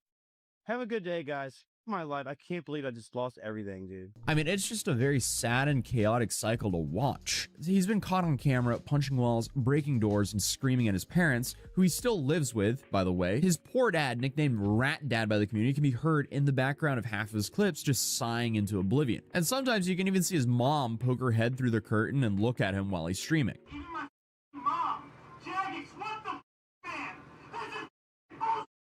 I mean, that poor lady. Kick even suspended him after one stream where he started hitting himself on camera. They also banned him for a month for using slurs mid-meltdown, and through it all, his chat egged him on, because essentially... Yeah, no, it's another Johnny Somali.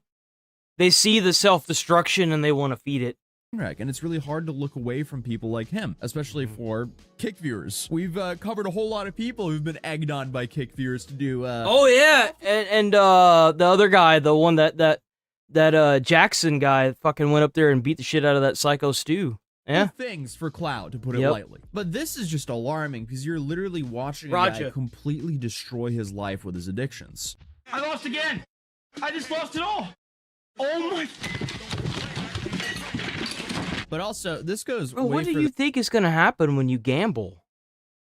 Like, if you win and you get your money back and then some, you got to cash out. That's the trick of gambling. You can't keep gambling. There's a reason why people have never made millions off of gambling. It's because it's not possible. Back than just his streaming career, because back in 2014 he was already on law enforcement's radar, because at just 19 he was arrested alongside of 2 others in connection to a string of vehicle break-ins in Virginia. Police said he rummaged through unlocked cars, stealing coins, credit cards, and other valuables. And to think that was just the start to a lifelong pattern of self-destructive behavior. But so he broke into people's cars. Let me hear this again.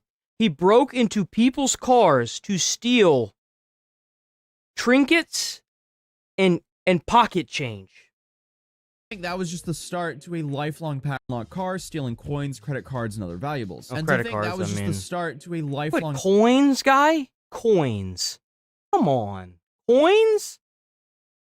Coins. pattern of self-destructive behavior. But this is where the story gets truly unhinged. Because on October 2nd, That's right. 2025, The house always wins. Austin was live on Twitch celebrating a big win. He just made $5,000 and was essentially on the top of the world. But Bro, take that 5K and invest it into stocks. Stop wasting your fucking money with gambling. You're stupid. because he's, well, himself, he immediately decided it was time to celebrate. And by celebrating, he Gambling. Muted his microphone to call his dealer and announced that he just made $5 grand and he could pay off his debt and get some more. So this is how that plays out. Wow. 5 minutes, man. I'm sorry, guys. I was thinking about just ending the stream and then starting up another one in like 20, but I think it'll only be like 5, maybe 10 minutes at most. Should I just keep the stream on, guys? I got a lot of viewers. Probably just keep it on, all right? Yeah, I'll be right back, guys. Let's get it. Give me about 5, 10 minutes, maybe. Yo, what's good, bro? Are you on the way? You got my word, man. You got my word, bro. You got my word. Every penny coming through. You know, I always pay my debts, so it's like I got to pay it eventually. Might as well when I got 5K. Why not? Yeah, I got 5K.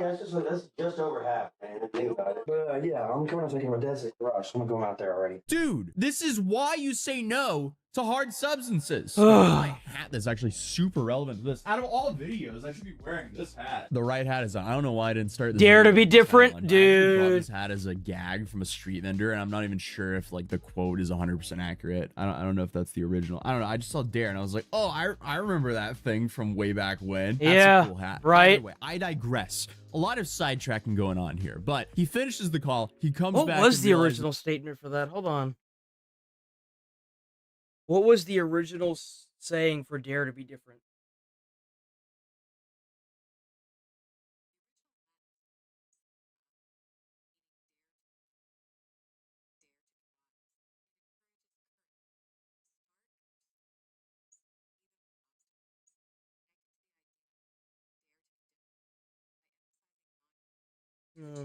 What did DARE stand for in Dare to be different?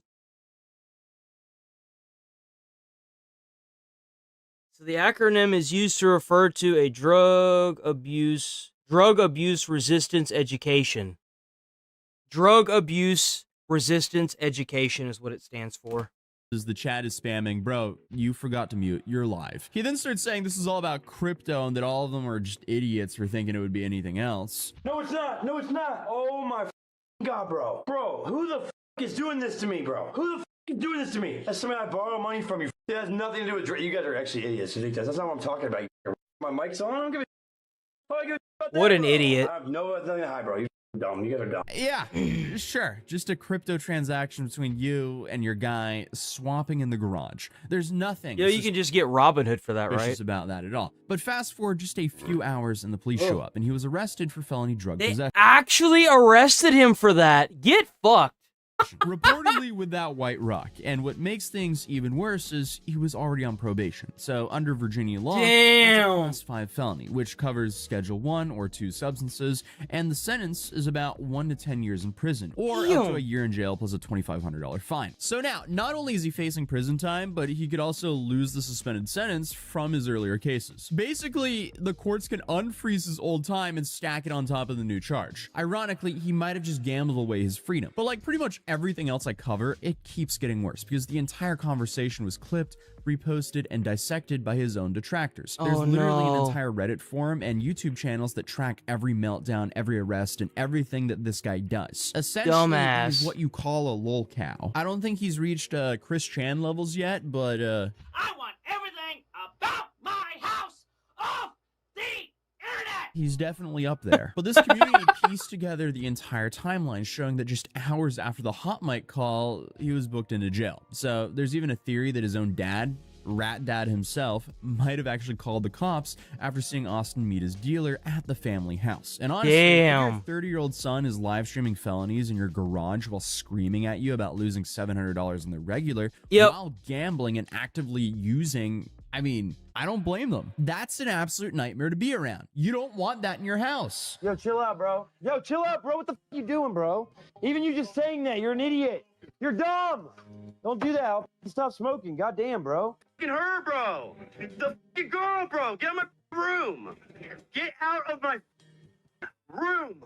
It's like, by the time he's 30, a lot of chances have been burned to get to that point. Like, it would be completely different if you had a 30-year-old who was working an honest job and was just, you know, not being able to provide for himself on his own or is saving up. No, my fine line, I wouldn't really care too much about that, though I'd really want him to go out and do his own thing. But, like, if the kid thinks that they're going to stay in my motherfucking house and talk to me like that, shit. Up until he can finally move out to his own place. I'll clean it all up. Dad! I'll clean it up! I'll clean it up! Dude, my dad's telling me to stop, bro. This is not done in anger? No! You can ask my chat. Dad, stop! Man, shut the Yo, shut up, man! But again, I mean, that's just a theory I saw floating around. What makes the story so depressing is how predictable it all was. Austin Jack is facing court dates, unpaid fines, and another possible stint in rehab or jail or potentially prison. And definitely, if he's convicted, he could easily be going away for a long time. Meanwhile, his viewers are calling this season 7 of his meltdown, so that's also fascinating within itself. Because honestly, get him off the street. Someone like that doesn't need to be out and about for sure. Someone like that doesn't need to be out and about. Hell with that. Hell nah. Get him out of here. So apparently Mandami won. CB Cotton live in New York City with the latest on Zohran Mamdani's big win. CB. Todd Carley, good morning. 34-year-old self-described Democratic Socialist Zohran Mamdani is now New York City's youngest mayor in more than a century. His closest competitor in the polls, former Governor Andrew Cuomo, called his own run, quote, the right fight to wage. Cuomo, who ran as an independent and They were both a joke. Let's be honest here. They were both a joke. Narrowed the gap in the final days of campaigning, but it was not enough. Republican candidate Curtis Sliwa remained a distant third for most of the race, leading his supporters in chants about free buses, rent freezes, and universal child care. One may have set over our city this evening, but as Eugene Debs once said, I can see the dawn of a better day for humanity. For as long as we Bro, you're over one state. You're over one state. Calm down. People of New York have been told by the wealthy and the well-connected that power does not belong in their hand. If anyone can show a nation betrayed by Donald Trump how to defeat him, it is the city that gave rise to him. Donald Trump, since I know you're watching, I have 4 words for you. Turn the volume up. After all, the conventional wisdom would tell you that I am far from the perfect candidate. I am young, despite my best efforts to grow older. I am Muslim. I am a democratic socialist.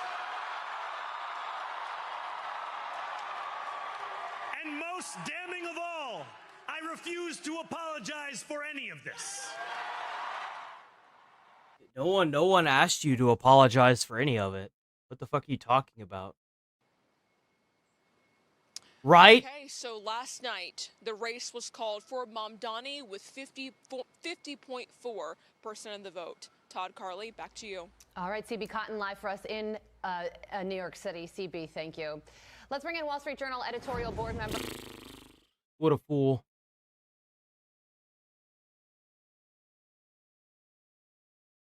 Oh man, I've actually got some stories with this myself. I do. I have some stories about this. So let's get it. Streamer Asmongold has revealed his He's going viral. Now he's said all of this before about the stuff that he's done, right? About how he's kind of a nasty person.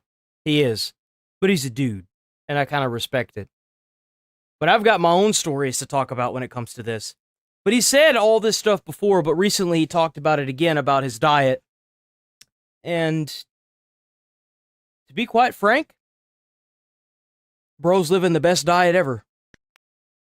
And candy. There's somebody here. How is this dude still skinny? There's polarizing streamer Asmongold has revealed his daily diet consisting of soda, beef jerky, fast food, and candy. There's somebody here. How is this dude still skinny? There's no way. He doesn't even drink water. All he does is drink soda.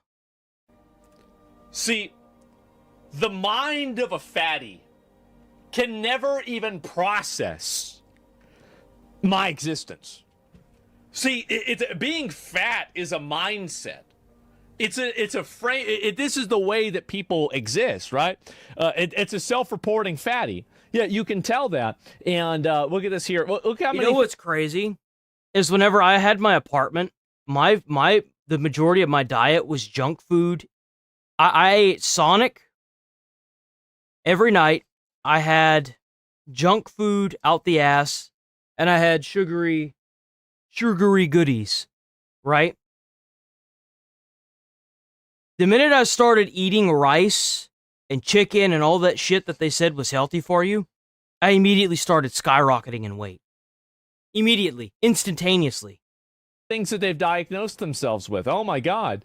And so I'm so schemo. Well, I mean, again, well, actually, I won't make that joke. Never mind. Let's not make that joke. And fatties can't imagine the idea of eating less. Yes, metabolism and picking which people to choose. Yes, exactly. And anyway, this is what happens, man. Calories consumed equals calories burned. And skinny people are so close to finally getting it. So how is this guy about to do it? I did this for a whole year and I didn't gain weight either. Me and Asmon need to be stopped. He has muscle atrophy from not moving. This creature never developed muscle. Really? I mean, I feel like I'm able to get around just fine, but okay. And anyway, let me go back over. It drives me crazy.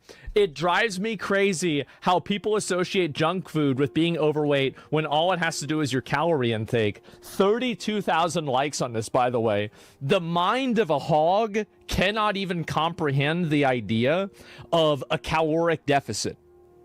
They don't even know what that means because inside of a fat person's mind, the only deficit to them is the food that they're not eating, right? It's like being fat's a whole mindset. It's not just like there are people that are spiritually fat, but they're skinny. And there's a lot of them. They're spiritually fat. They're trans fat.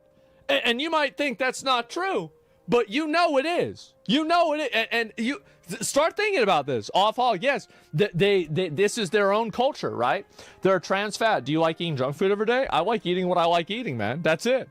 And the parasitic worms in Asmongold's stomach eat 50% of his food. Yep, there it is. You can tell whether somebody's healthy by looking at their weight. You have no idea how skinny people on this earth eat absolute dog shit. So this is called hog logic, okay? And let me explain the hog logic here. Because some skinny people are unhealthy, it means that skinny is not inherently more healthy than being fat. So that's not true. Every single time you see a fat person, you see somebody who's unhealthy. Every single time that you see a skinny person, you're not sure if you see somebody who's unhealthy. But every hog that you see, that's a problem. That's the difference. That's the difference right there. Every single fat person has a problem by the nature of them being fat. That's, yeah, more food logic? Yes, it's all about eating food for them. That's it. Skinny, okay, guys, okay. It's almost like people's bodies are born in different ways. Nope, it is probably another fat guy. And he's a big guy. Yep, and you know, there are some people that are definitely built a little bit different, but if you're over 300 pounds, there's a reason for it, right? And it's not because of genetics. And so anyway, you had a lot of hogs getting mad about this. Hold on, give me a second.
Okay, let's keep going.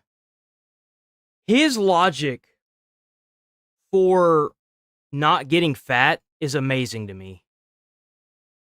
It makes you wonder. I'll read some more of the people here. The typical experience of Because, like, you know, to an extent, it's definitely just an online thing, right?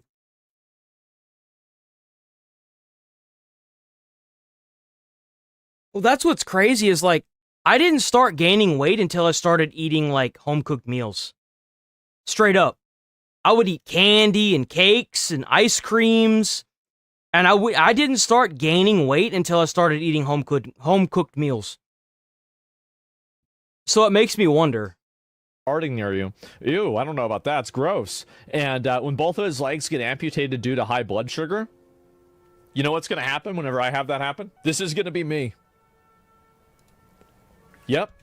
This will be me. I'll replace every part of my body, except for maybe probably my forehead, with being a robot. If I need robot legs, then we're going to get robot legs. If we need robot arms, we're going to get robot arms. You know, low key, if I could do that to my body and live longer, I would totally do that. Just saying. I totally would. We're going to do whatever the fuck we need, all right? And so just like the Spider-Man villain, yes, exactly. And what about your penis? Okay, so that's such an interesting question. All right. Okay, let me think about this. Okay, all right. So, like, the answer... Okay, so the long answer is yes, but the short answer also is yes, right? Like, yeah, I really have to think about this a lot.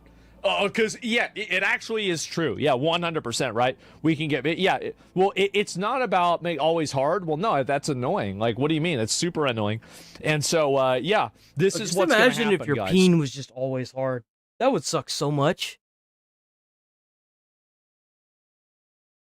That would just suck.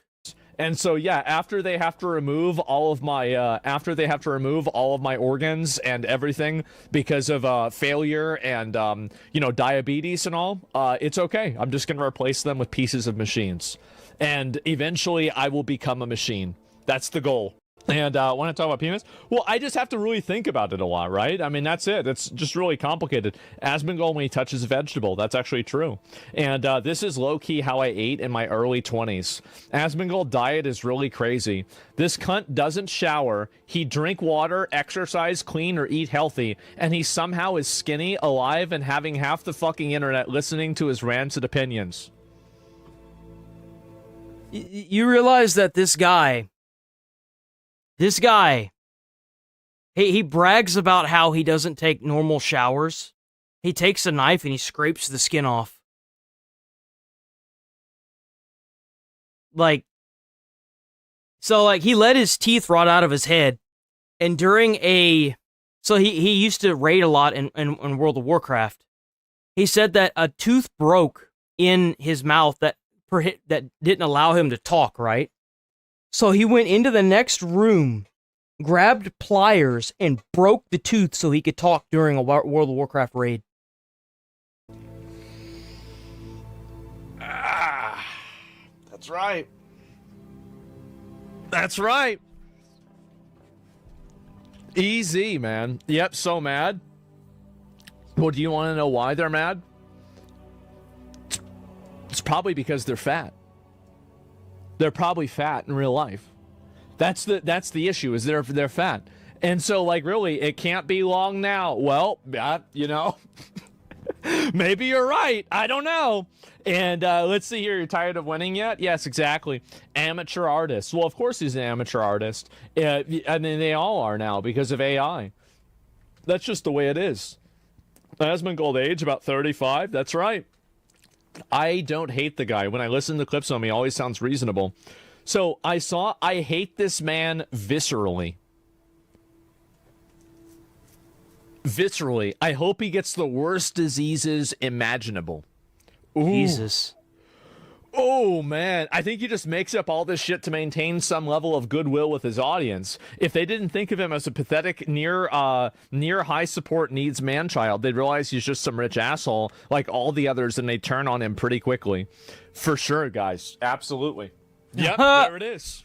When are you opening your church? Yeah, guys, there's not really, there's no, this is all fake. It's all a lie. Everything My that I God, look at all the soda. And you can see that. Bro, I can't really do soda like that. It's not even that it's bad for me. I got so sick of the taste of soda. It just tastes like watered down syrup to me. After a while. It doesn't even have like a flavor. All of these here.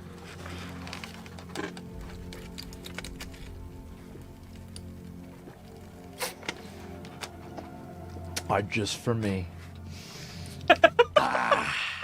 That's good.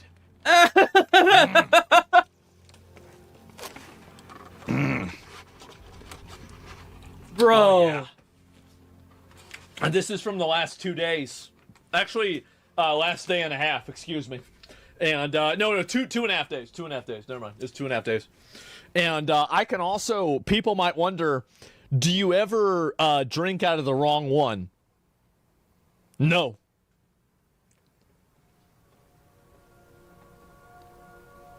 You're not going to like this. I can hear soda.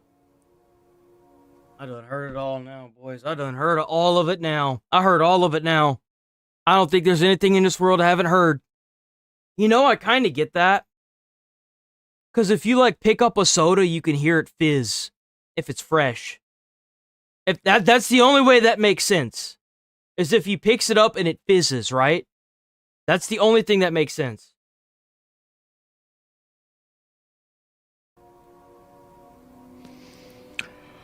I just have to listen to it. And I know which one is the right one. I'm serious. Because of the carbonation. So yeah, if it fizzes. I can hear it. Because you can always tell whenever a soda's been sitting out. Even from like a day. Because it just doesn't fizz anymore. I can hear the bubbles. Even after hours, like if there's one bubble, one tiny little bubble, the tiny little bit, bro, I can put my ear up to it and I can be like, oh, yep, there it is. Are you a soda bender? I guess I must be, right?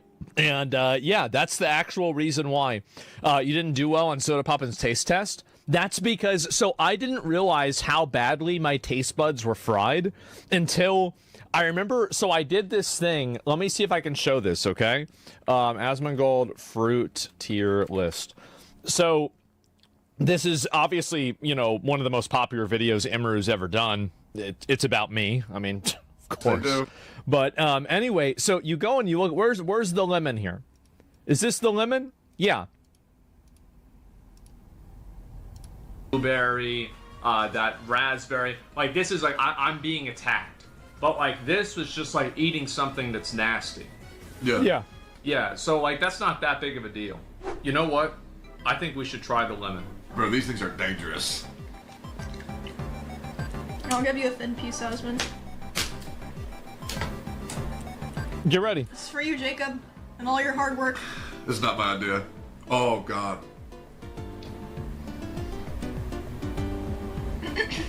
I might as well have just been eating cardboard. Not a problem at all. Put it as A. What? You're lying. No. If you're He likes sour shit. See, she tried to call me out on this. She tried to say I was making shit up, and I was putting it on. Eat another one. But he likes sour shit. What? That's what his dad said. Well, like, the carbonation, like, soda's actually very acidic for you. So, like, I could see why that wouldn't bother him at all. Soda's extremely acidic. He said, you like that sour shit. I would put that in my body. He did say that. Look at him. It's good. Look at him. If you're wondering why he's eating it like that, he doesn't have back teeth. He only has the teeth in the front. He had his teeth, because his teeth rotted out of his mouth. So he had to get his teeth redone. They're all fake teeth, but his jawbone in the back was too rotted away, so they couldn't fill those with fake teeth. He only has the front teeth redone. Holy so shit. if it looks like he's making a face, it's because he's chewing like this with his front teeth. Well, the thing is, like, most of the time, right, this is super acidic, right? What do I always drink? More acid. More acid. I've literally drank so much acid that lemons taste like water to me. So yeah, I'm fried, bro. I'm fucking fried. And so yes, I'm adapted. Yes, it doesn't even bother me. Like, I remember so there was one time, and this is like another story. I saw that there was an image here, and I sent this to a friend of mine, and I was like, look at this. And then, of course, oh, by the way, she responded, the answer to the question was no, which is accurate, by the way. Let me go back, and I'll see if I can find this real quick. And where the fuck did it go? And, oh my god, okay, there it is. And I've got to find the image here. Okay. So I found this image the other day, and people were talking about me. Is there a single normal thing this guy does? No, he still eats steak. He says that's the only food that he eats is either Chipotle or steak. That's it. I was really thinking about this because this really, I don't know why, but it just got inside my head. And I He was eats like, beef jerky. That's pretty tough to eat. well, I don't eat normal food. I don't live a normal life. I live in a weird house. I have a weird lifestyle. I wake up and go to bed at random times. Like, what do I do that's normal? Like, I'm basically not even a person. He's At this point, given cockroach. all penis, I'm circumcised. So, not really. Not really, actually. It's a good point. It's a good point. Not even that. Is there a single normal thing this guy does? You take a shit just like us? Well, yeah, I guess I do, right? You have to work out regularly? Well, yeah, but that's not normal either. Most people work 5 days a week. I'm live every single day. And do you know what happens after I finish being live? I do other things after that. I do more things beyond that. I keep going. And so it's just more and more and more stuff. So I'm usually doing stuff that's involved in one way or another with like my, I hate to call it this. I hate to call it this. But with my job, right, I do things that are involved in my job on a very, very, very regular basis. I do. And so that's just how it is. And, yeah, you're basically an evolved Digimon, exactly. And, doesn't shit? Yeah, I guess so, right? And, no girlfriend? Well, I think that's, yeah, I mean, I'm kind of a bit old for that, right? I mean, I don't know. My question is, why would he share this? Asmon Roach, this is it. Ice cream as a reward for being good. Yeah, what's wrong with that? I had it last night. And 50% of this guy's daily diet is candid. He is the first Chud keyboard elf. I don't know what that is, but okay. And it makes you wonder at this point we can call Asmon a modern urban aesthetic or a hermit. Well, I don't know about this. It's not gonna lie, it's me. And diabetes and every immune this is fake. This is fake. It's all fake. It's all fake. It's a fat girl coping. Just a fat girl coping. That's all there is to it. Fake neats and incels and femcells when Asmon comes up to them. Yeah. See, people don't know what it's really like, you know? And that's it. Beef jerky, too? Do you work out, too? Your calorie intake must be insane. I exercise semi-regularly. I mean, do I really work out and do it a whole lot? I mean, not really. I mean, I try to exercise and do stuff, but I'm not, like, extremely into it. But, yeah, of course, I try to stay fit whenever I can be. But nothing crazy. I mean, I don't work out and go to the gym or anything like that. But, yeah. And so, yeah, it's playing it up. Why make yourself look like disgusting? There's so many people that get mad about this. But, yes, this is another clip that has now gone viral about me. This guy's going to diet like 50, Jesus Christ. Well, hey, 50 is a pretty good number, isn't it? And as a reward for being good, yeah, broski, you aren't rewarding yourself. You're just further placing yourself into renal failure. What is renal failure? I don't even know what that is. It's probably fake. And diabetes. Yeah, right. Get out of here. Look after your knees. After my knees. What happened? What's supposed to happen to you? No, that's more hog logic. Fat people have problems with their knees because it's hard for them to carry so much weight. So for me, I don't have problems with my knees because it's not, I don't have to carry all that weight. You know, that's it. Rectal failure? Yeah, I mean, that's maybe you could say that. God, they're demanding. Yes, exactly. That's more hog logic. Wait till you're 40. People said wait till you're 20 whenever I was a teenager. People said wait till you're 30 whenever I was 20. People said wait till you're 40, and now I'm 35. And, you know, again, eventually it will get me. Eventually I will be God. But that day is not today. That is not today. And so, yeah, wait till your 80s. You're wow. And who's gonna tell him? This is honestly. You mean I had pneumonia? Yes. Juvenile diabetes? Yes. Hysterical pregnancy? A little bit, yes. You also have several diseases that have just been discovered in you. This sounds like bad news. Well, you'd think so, but here's the door to your body. Sir, Bronchitis and this through the door. We call it Three Stooges syndrome. That's right. Even a slight breeze. So they actually did cut quite a bit out of this. So he talked about how okay, so he talked about how in one of his stream one day whenever he was cooking steak, right? He had a wasp that was on the ceiling and he sprayed it above his steak and he let the poison drip down onto the steak and he like cooked it into the steak and ate the steak, and he said he woke up the next day feeling great. So I've got two stories with that. What as a kid, whenever I was growing up, you know, kids always do the craziest shit, right? So like, I remember one time I was a kid, I didn't know any better. I found like some rat poison. I fucking ate that shit, right? I ate that shit. And then my mom was all panicked and stuff because she found the packaging and she's like, "Did you eat any of this? Did you eat this?" And I was like, "Nah." And nothing ever happened. I'm not saying go out and do it. I'm just saying that, like, I've done it before. And another thing, I got one other thing with that. One time, I had a mercury thermometer, like a little tiny one. It was mostly used for like the weather, right?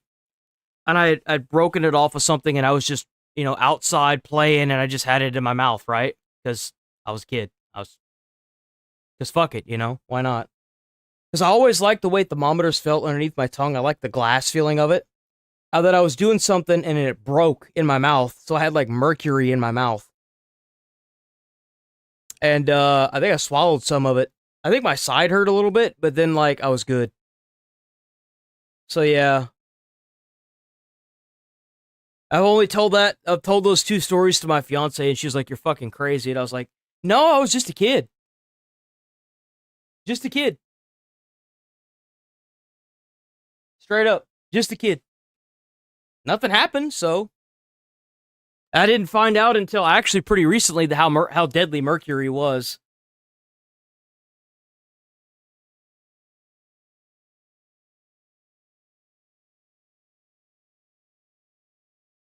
This is the Paris they don't show you on TV. No, you can't tell me this spice. This is Lomé or Côte d'Ivoire. So Paris has really gone down the shitter recently. Like, it's bad now. Paris is bad, brother. It's a rat's hole. Some place in Africa, bro. That's Paris? Oh, I can tell by the words. There's a lot of black people there. Yep. Feels like I'm in Nigeria or Africa. What the fuck is this? You like Paris, bro? No, bro. Wait a minute. So this guy went to Paris to get away? No shot. Oh no. This is a real Paris. No. Wow. Paris is full. I don't know. It's so bad now that anytime you try to walk around on the streets, there are vendors that they have this scam that they do where they slide this bracelet on your arm, right? And they're like, it's free, you can have, and then they give it to you and then they ask for money. And then if you don't give them money, they want it back and you can, give it back. But if you try to disrupt their flow, there's a few people that go around and try to disrupt everything for them because they're scammers. They're scammers. They try to target tourists, right? They actually come out of the woodwork and they try to beat you down. They actually try to assault you and stuff. There's a group of them that all come out of nowhere and start trying to attack you. I don't know how a lot of them got there. I have no idea. you know, Paris. This is the Paris they don't show on TV. I guess so. So here is the Oh my African God. town of Paris. Wow. Well, there it is, guys. Look at the dent on the guy's forehead. And This is what America would have been. We would have just had it with other illegal immigrants from across the world, because that's where it was going. It was going to be all these illegal immigrants, all these immigrants that were there that had gotten in through like super easy processes, and they would have completely changed the culture from what it was to that. Would have been nothing but scammers everywhere. Every time you walk around, you'd have people trying to be like, "Oh, can you give me some money? Can you give me some money to go back so I can send it home?" That's what America would have been right there. Europe is completely cooked right now. Yeah, illegally? I mean, I guess so. I mean, I have no idea if these people are here legally or not. I mean, I think probably it's a mix. But yeah, I don't know I don't know what's going on over in Europe. It sure seems like they have a lot of migrants there. I'll tell you that. You feel like the UK is becoming an anti-white country? Yeah. You're not wrong. If you're a teacher in Wales, you get paid Welsh government offers $5,000 more to student teachers from ethnic minorities. Mm-hmm. Doesn't that sound familiar? Doesn't that sound just like how America was? Think about it. They were offering DEI incentives to corporations that hired diversely. Think about that. Think about that whenever you see these. And this is actually from the government itself? Not just from like some private organization? £1,000 less a year if you're white. Any other ethnicity and they'll pay you more. The fourth biggest police force in the UK. Blocks white applicants to boost diversity. Encourages black and Asian candidates to apply early to become police constables before jobs opened up to others. Banned white people from hiring. The biggest bank in Europe funded £2 million to 30 Oxford scholarships, and guess what are the qualifications to make it in? Let me see what they were. Look at that. Look at that. Isn't that crazy? Doesn't that look familiar? You know, for a time, a lot of the programs that were for scholarships, I noticed whenever I was trying to get scholarships as a white man, there were hardly any that were for me. It was mostly like women's scholarships. It was scholarships for other ethnicities. And then what's crazy is that the ones that I could apply for, any race could apply for. And I didn't get any of them. I had to take out student loans just to go to college. Let that sink in. To be eligible for the Stormzy Scholarship, one must have one of the following categories. You basically, so you have to be black, African, or black in one way or another. Yeah, I actually think this is what's going to radicalize people more than anything else, is like this like casual normalization of advantages provided to groups of people that somebody is not a part of. I think that's what really radicalizes people faster than anything else. The biggest it's absurd. It is platform in absolutely Europe absurd. Banned white people from applying for a trainee role. Not one, but two members of the Scottish government stood up in front of Parliament and complained about how there was too many white people in and about every role and job and position, even when there's 17 times the amount of people of colour in UK Parliament today than there was in 1987. The of course. UK police force has... See, this is, I think, the reason why you see a lot of white identity politics that have happened now. It's because a lot of these racial groups have been playing identity politics games and racial identity games forever. And now you have people like, Nick Fuentes fans, etc., that are like, okay, well, if you're going to play the game, we're also going to play the game. And now you have everybody that's playing the identity politics game. Mm-hmm. And I think this is a bad... The issue is that they've played it for so long, especially here in the U.S., that it just doesn't affect us anymore. It's for example, oh, you're white, so you slave, right? You like the black people to be slaves, and it's like, nah, bro, I ain't never owned a slave. My grandfather, my great-grandfather, my great-great-great-grandfather didn't fucking own a slave. Ain't none of y'all been slaves for generations. What you talking about? What you on about? It's this mentality of when you don't like something, you immediately you get called racist, misogynistic, you get called all these names whenever you see all these woke ideologies going through these games. And then you see whenever the gamers are like, this doesn't look very good, and then they get called racist and this and that. Well, you're just going to have to call us those things because we just don't care anymore.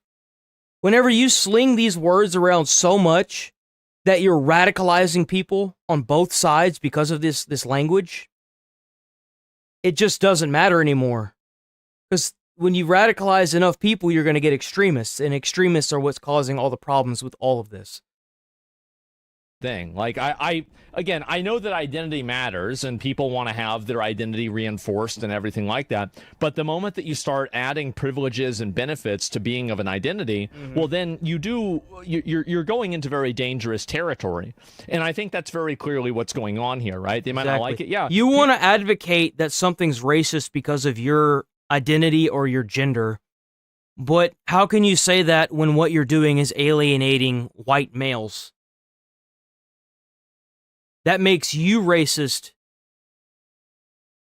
Like, do you understand where that's going? People are not going to like whenever everybody has a racial identity, especially whenever it's the majority race has a racial identity. Because when they do that, they're going to get together and make decisions that are disadvantageous for racial minorities, right? That's what's going to happen. And I think that something like, the American equality, at least to the extent that we have it, can only really exist to the extent that people don't see themselves as a race first. They have to see themselves as Americans first, and then as that race second. Yep. And I think that to the extent that they make decisions based off of racial boundaries, you're going to basically have, again, an ethno-state in a long enough time frame, right? That's what's going to happen. That's kind of what started to happen, honestly. 15 million trying to lower the number of white people they employ. It's gonna happen, the Royal yeah. Air Force got their emails leaked in which applicants were described as useless white males. God forbid they would have replaced the word white with anything else. Non-white people who apply for NHS jobs have their CVs shortlisted, so being white means it's slower and less likely you get the job. White people have become a minority in at least 8 out of 51 English cities, and this number kept increasing since 2001. White British children are now a minority in 1 in 4 schools. So now they're disappearing from our education system. 50% of all victims in racial attacks since 2006 has been white. Former member of the Labour government, Naz Shah, liked and retweeted a post on Twitter that said white girls who have been abused and exploited by Pakistani men should shut their mouths for the sake of diversity. This is why I kept saying that I think the EU is going to elect somebody that's really bad pretty soon. He's referring to somebody like Hitler. They are so hyper-radicalized against this right now.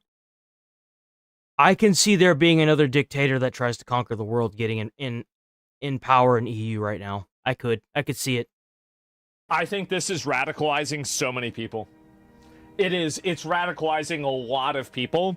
And I think that by the time everybody realizes it and they cut out doing this stuff, I think it's going to be too late. Yep.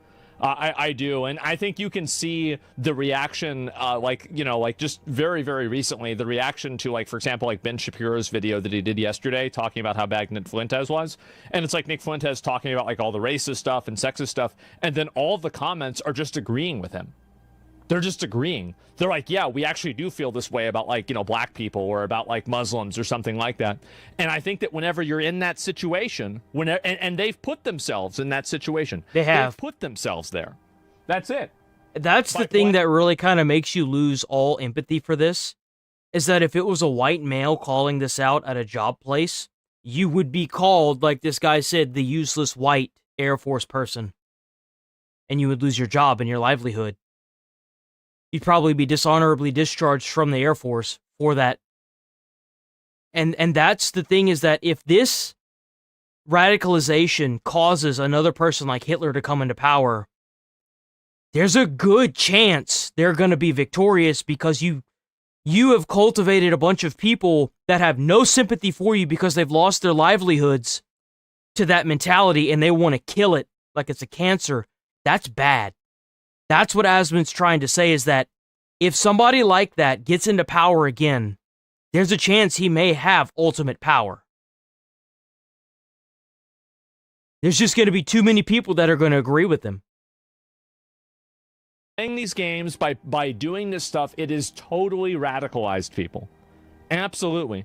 It's not radicalism. It's dishonest to say it. It's a response in defense to imposition. You're saying that, like, it's not radical because it's just people responding to what other people are doing to them? Okay, well, this is my outlook on it. I think this is radical, and I think they're radical. I think all of this is radical. So, but you're right, is that it is a radical response to a radical action. Test bosses now have to explain why they hired a white person. 12-year-olds are getting singled out and expelled from school for wearing clothing that celebrates British culture. See? That's what I was saying as well. Have you noticed how there's a lot of videos that are going around where they have all these immigrants that have migrated either illegally or they're bust in, and these cities are placing their flags up that are from different countries, almost like it's a takeover, like a hostile takeover. And any citizen that tries to take down the flag off of like a state or a city flag, not a flagpole, but like off of a light post, they're immediately being arrested and thrown in jail. Like, planting a flag somewhere is a symbolism of ownership. If you're waving a flag in a different country, that's a symbolism of ownership. Just like how whenever we went to the moon, we planted the American flag on the moon. Like, it's like they were trying to gut these countries inside and then take them over from the inside out like a Trojan horse. It's like what I was saying. On Culture Day. Oh, school apologized too. That means they said they're wrong. The highest paid female footballer in the UK was caught on What camera. better way to make sure you keep winning elections than to fill the population with people that came from your country and have your ideals that you want to push into a foreign country, and then allow that country to let them vote? It's brilliant. It's genius. Calling a police officer stupid and white. The UK government have attempted to ban the British flag to stop white British people. I've seen this a lot recently. Being proud and celebrating their culture, but every single other ethnicity and nationality can do so. Apparently, Britain's Olympic team is too white, and our women's football team. The She was Equality white as well? Act Yes. 2010 allows the practice of positive discrimination, which is their Positive discrimination. That's like dry water. Positive discrimination. It's only positive when it's against white people, right? hire someone of color over a white person, even if they both have the same qualifications. Spicy mayonnaise. Because they are someone of color. The UK justice system was due to implement laws that I would remember make seeing vulnerable this. members of society, women, Yeah, I think this didn't go Muslims, people through. of color, be granted more lenient sentences to account for systemic It's scary. violence. Islamic terrorists can complain about jails being too white, and they'll be moved to another jail. So it wouldn't happen the other way around. Save and share this video the next time you get into a conversation with someone that believes white privilege and systemic racism against people of color exists today in the UK.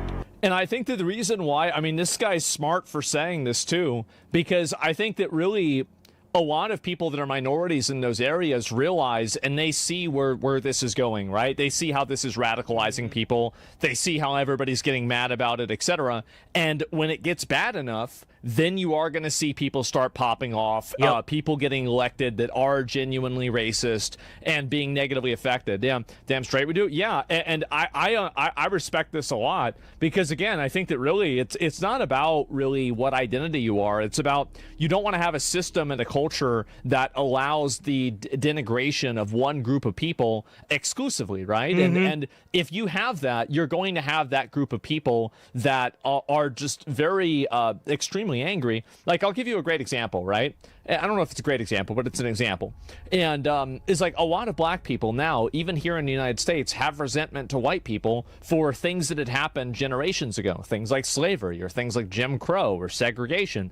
And the fact is that those things did happen, and there is a generational resentment that builds up over time with groups of people. So it's not like the moment that you get rid of this, all of these problems are going to go away. No, this is something that's it's going to continue going on, and the people that had to experience this will carry those beliefs forward, and they will teach their children those same beliefs, right? Yeah, nobody hates this more than illegal immigrants that did the whole process to integrate with society.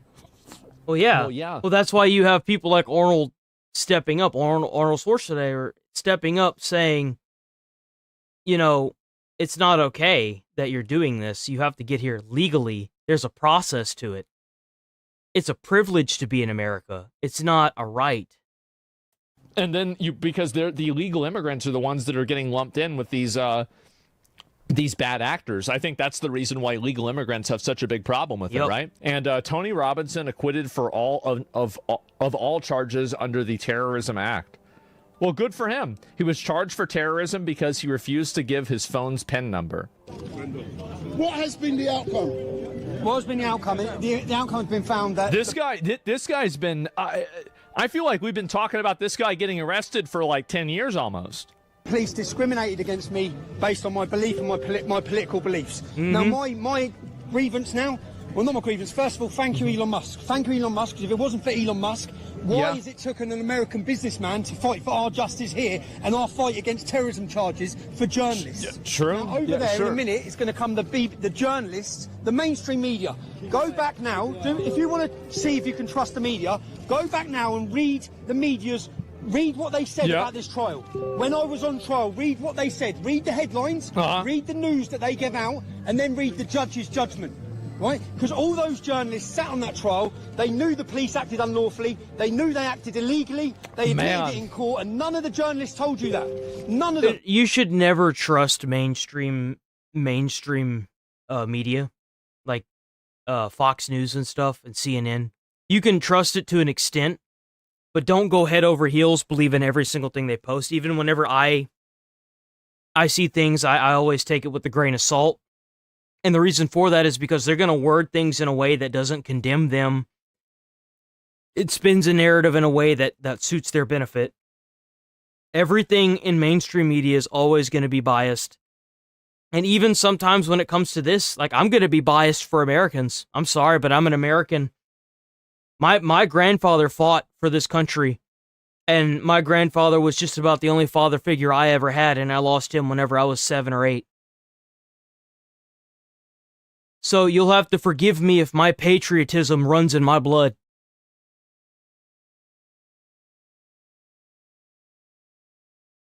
But I will always choose Americans first. Always. They were hoping they had another bench judge that would rule against me, and then you, the public, would know nothing.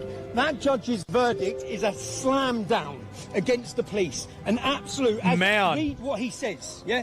Read what he says, read about their evidence. It was corrupt, it was unlawful. For me, I'm frustrated still. I should be happy. I'm not happy, because I shouldn't be put through this time and time again. I walked out of this court last year at a cost of £53,000. Well, good for him. Not guilty. I've just walked out again. This is nearly £100,000 been spent on this case. What for? I think the big problem with all this is the fact that the media misrepresents it. That's the main problem. Well, they're going to misrepresent it and spin it in a way that makes them look good, no matter what. Whatever makes their biased opinion look good. It's not really about whether, oh, well, is this a a bad thing or a good thing? Like, yeah, obviously it's bad, but like whenever you have like a media apparatus that's dedicated to misrepresenting facts and information, then I think you have a very, very big difference and you have an actual real problem. And I think that's very clearly what's been going on here, right? More than anything else. So yeah, and the notifications, yeah, I don't know. Somebody was recording this and that's what happened. And what's it like living in the UK? I can't complain. That's good. No, I mean, I can't complain because I might go to jail. Oh, really? What's the emergency? Someone's telling the truth on Twitter. Well, this is what's happened, right? I mean, good for him. I mean, anytime that somebody gets arrested and, for just saying something stupid or saying something that's considered, against a speech law and they, get away with it, I think that's generally a good thing unless it's like violence or doxing, right? I mean, like, that's my mindset. I mean, I hope that more people see this, and I think it's radicalized a lot of people what's happened, right? Where people are getting arrested for expressing distrust with like mass migration and stuff like that. And that's the way I see it. This is generally why the public sentiment has shifted. We've gone from one news source, however, to many due to YouTube and Twitch. Well, it's because mainstream media misrepresents information. Mainstream media very rarely actually lies, but what they do instead of lying is they word it. misrepresent information in a way that is just totally inaccurate, right? And I think that's the main problem that a lot of people have with it, is that, for example, like, you know, they'll show Joe Rogan talking about, you know, the ivermectin thing, but they'll put a filter over him that makes him look like like he's green, or they'll show like some guy who's like 28 years old, and this guy was like a career criminal for the last 8 years, but they'll show his high school yearbook photo where he was still a good boy, right? And that will be, again, to misrepresent the person in the public's eye and to make the public angry at the government or angry at the police for shooting this person, right? That's crazy. And I think that's really where a lot of the hostility and the anger comes from. I think that we all know that, like, yeah, the government's going to have bad rules, etc. But why is it that you have a media apparatus that's constantly running cover for them and actively trying to misrepresent what happens? And I think that's the main issue, is that people don't like being lied to. They don't like being misled. They don't like people telling them one thing and then doing something else. It's the framing of it that's the main issue, right? The Trayvon Martin, calling George Zimmerman, who is very clearly a Latino, Hispanic man, white also, is just a very, very, very obvious misrepresentation. And I think that like, during like the Trayvon Martin and like that's whenever it really started, I think that's the point where I think that the public started to really distrust the media on like a mass scale. Yeah, well, I never really trusted it. And that's the problem. That's the problem.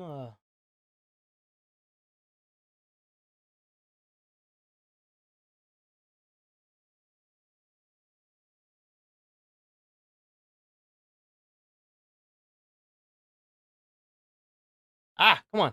His addiction problem, he angrily returns the next day. I can't check out Midwest Safety. Midwest Safety's awesome channel. Check them out. Check them out. From Wickham Park to about here, and I didn't see him. He's walking on the road. He's right there. He's right there. Yeah, he's about to be here. Today, he called me. He's like, I'm just letting you know I'm about to go to jail. So I'm like, what do you mean? What did you do? He's like, it's not what I did, it's what I'm gonna do. So the first thing I'm thinking, I'm like, is my son, is he gonna come here and try to hurt us because I had him leave? Do I really think my son would do something to my house? No, but my son is 28, never said the word. Drugs does crazy things to somebody's mind. But it's up to them to get off of it. It's no excuse. I mean, if he did, he's like, sorry, man, like he. Yeah. So for him to act the way he's doing, it's not him. Okay. And you think he's being different? I don't know.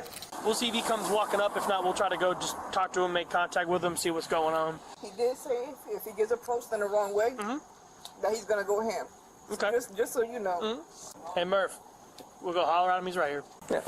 All right, we'll go talk to him. Like I said, we'll see if he just wants to get his stuff or if he wants to see what's going on. Yeah, just wait over there. We'll talk to him. What's up? We just wanted to talk, that's all. What y'all walking up on me for, man? Oh, we're just trying to... If y'all, I'm telling you, stop walking up on me, bro. Please. Okay. Hey, watch out. Car's coming. I don't care about... Is that another cop? I think that's another cop. No, it's not. Is that no, that's another cop. Take y'all on one. That's another cop, yep. Talk to you, man. We literally just want to talk. Nah, don't do that. Bro. Hey, is there guns or anything in the house? Yo, he took off into that house back. We just want to try to talk to him in the back. Yeah, he ran through the screen door. That's where his room at, but I'm positive there's nothing in there. Man, come here. Hey, come here. Just talk. Stop walking up on me like y'all. Like, I just want to talk and then we're going to be gone. Don't walk up on me. If you need to talk, we can. I don't want to stand in the road. I didn't want to stand in the road over there. Can you hear me? Yes. Can you hear me? I got you, man. Can you hear me? You see us walking on you? All right, then. So what y'all got to say? Okay. What's going on today? See, look, you don't want. Yeah, that's weird. What? Walking away from me.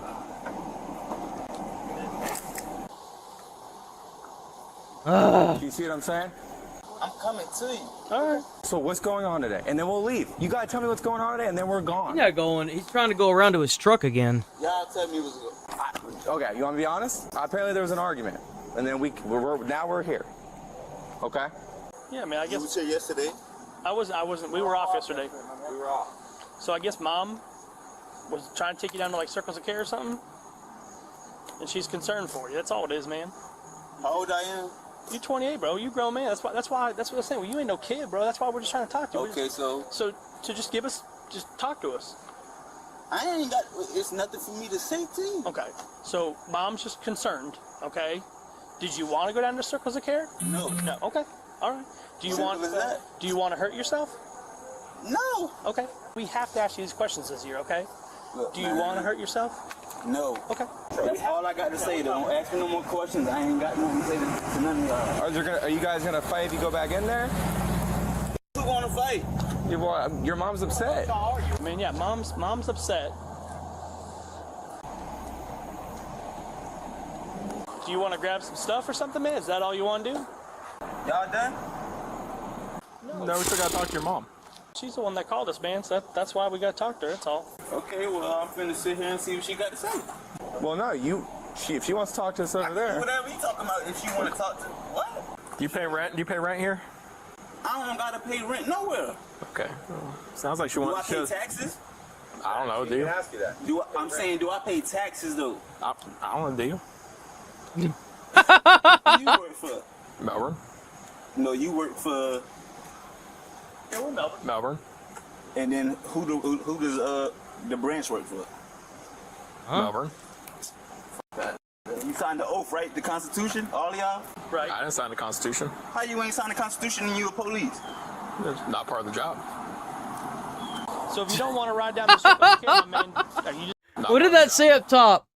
Well, he probably wasn't alive in the 18th. I was gonna say, like, not everybody could sign the Constitution. So if you don't want to ride down the Circles of Care, my man, are you just trying to pick up some stuff so you can go to a friend's house, or what's up?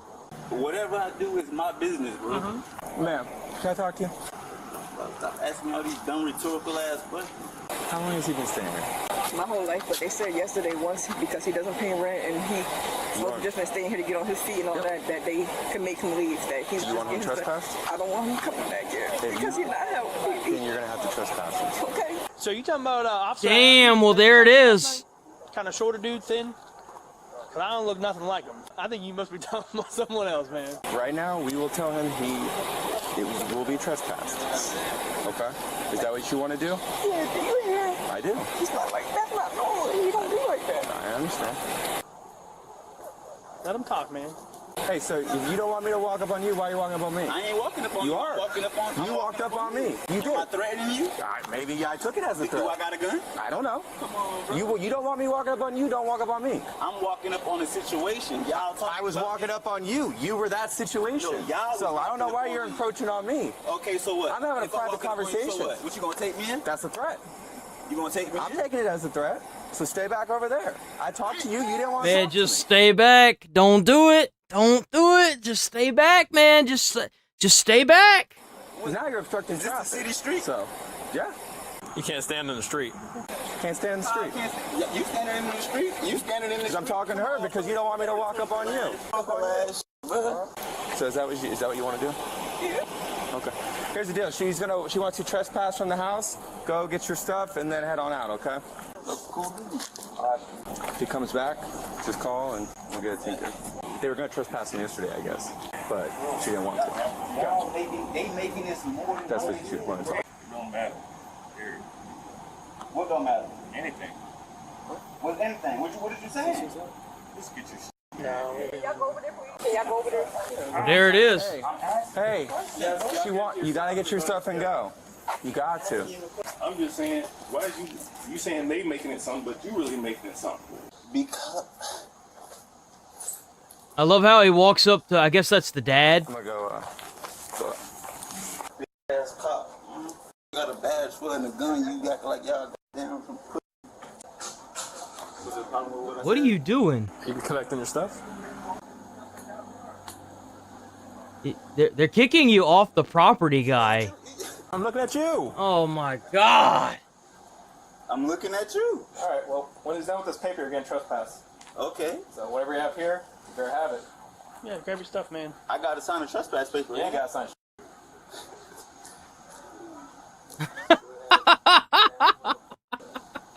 He, older brother, younger brother? Oldest. Oldest. How long has he been acting like that, man? Like, what's... I don't know. I just don't get it, man. I mean, I never met him before, but I don't know why he's so upset. Because y'all hooked up on him. I told y'all, just don't be aggressive. Yeah, but we just didn't want him to see mom and get all upset about, you know He what I'm wasn't. saying? He was going to be okay. Just how y'all will feel offended if 3 people walk up on y'all with guns. Yeah, no matter what it is, though. I'm just saying, though. He's gonna have his brother's back. It doesn't matter how you're gonna try and spin that. He's gonna have his brother's back. That's just all there is to it. Saying, but you got guns, though. If you wanted to pull it out, you could. Bro, you got 3 of the nicest cops right here, man. We ain't trying to mess with nobody, man. But all it takes is something little. Yeah. He just went into the screen room. I didn't for his staying. No, I know, but he was walking around. Oh, and now he came back out again. That's where he stays at? Okay. Playing his little game. After waiting almost 25 minutes for the son to get his Damn! items, officers decide to check up on him. 25 minutes. What's up? Where's he at? Excuse you, what's up? Where's he at? You good? Where's your brother at? Is you good? No, I'm not good. Where's your brother at? I'm just asking, you good? I'm not good. I just Why told you you not that. good? Because I'm tired of waiting for your brother. I didn't know there was a time limit. There You is. didn't tell us a time limit. I just did. It's now. So Damn. where's he at? As it happens, I can't. You gotta tell us before. I don't have to. So where's your brother at? Ooh. Is he really trying to play this game with the cops? Because, like, he's going to lose this game. He's going to end up in jail, too. Like, he's not the property owner, the mom is. So, like, the property owner's telling the son to get the fuck out. That's not your decision to make. I know you're trying to be a good brother and everything, but you just going to end up in jail just like him. Hey, he's not even here. Yes, he is here. He's not even collecting stuff. He is collecting that stuff. What are you talking about? Bro just wants to run his mouth. And my son told me, he's like, Mom, like, if you don't protect me and the little ones, like, I'm gonna take them and we're gonna leave. So he said that? My The one that's right here. Yeah. So why? It seems like he's taking his side though. He's probably seems like that now because because we all love him. He's worried. Yeah.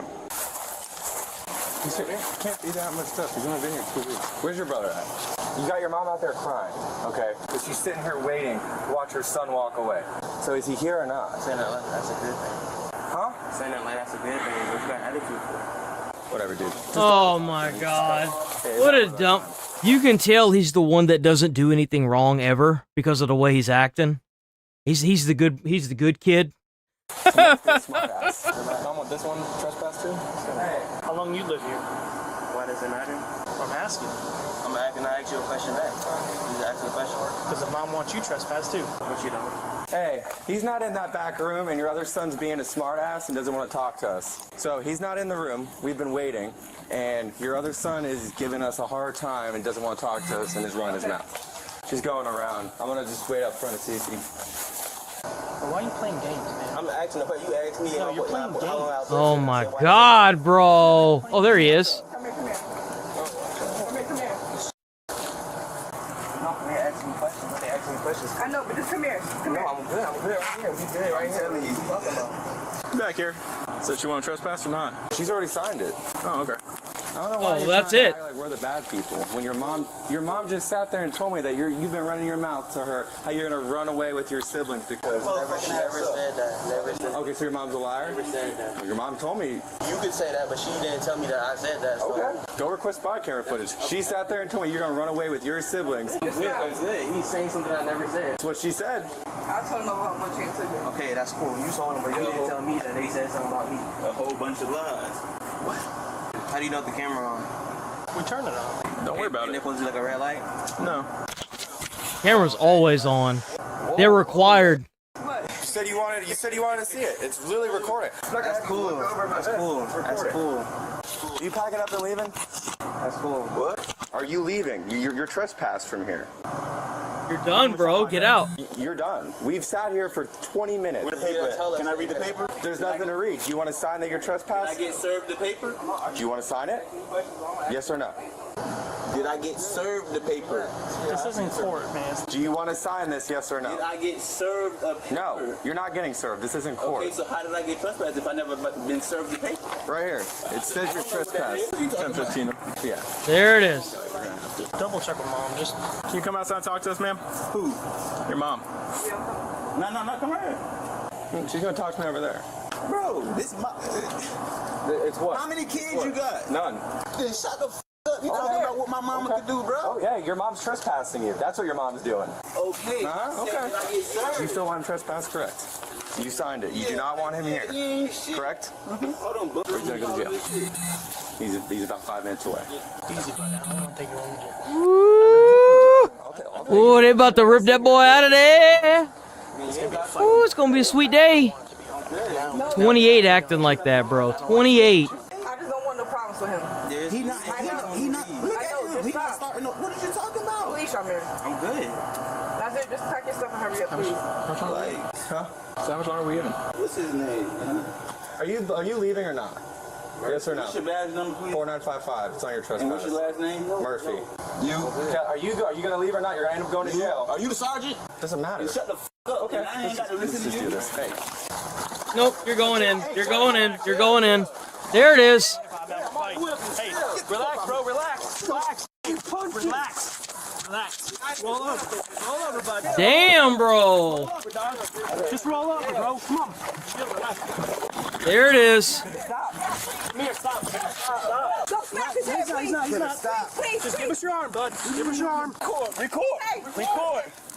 Give us your arm, buddy. Give him your arm, Nazir. Come on, man. You know, these cops are handling this like a fine-tooth comb. Good job, boys. We're gonna need the wrap. Good job. Good job, boys. I ain't the one to cuss. Why are you trying to stop? Stop trying to resist, bro. Stop resisting, okay? Look at you. You trying to put a needle in me? Don't try to put He's trying to tighten the handcuffs. That is crazy. That ain't how you get me up, bro. That's not how you get me up. Stand up.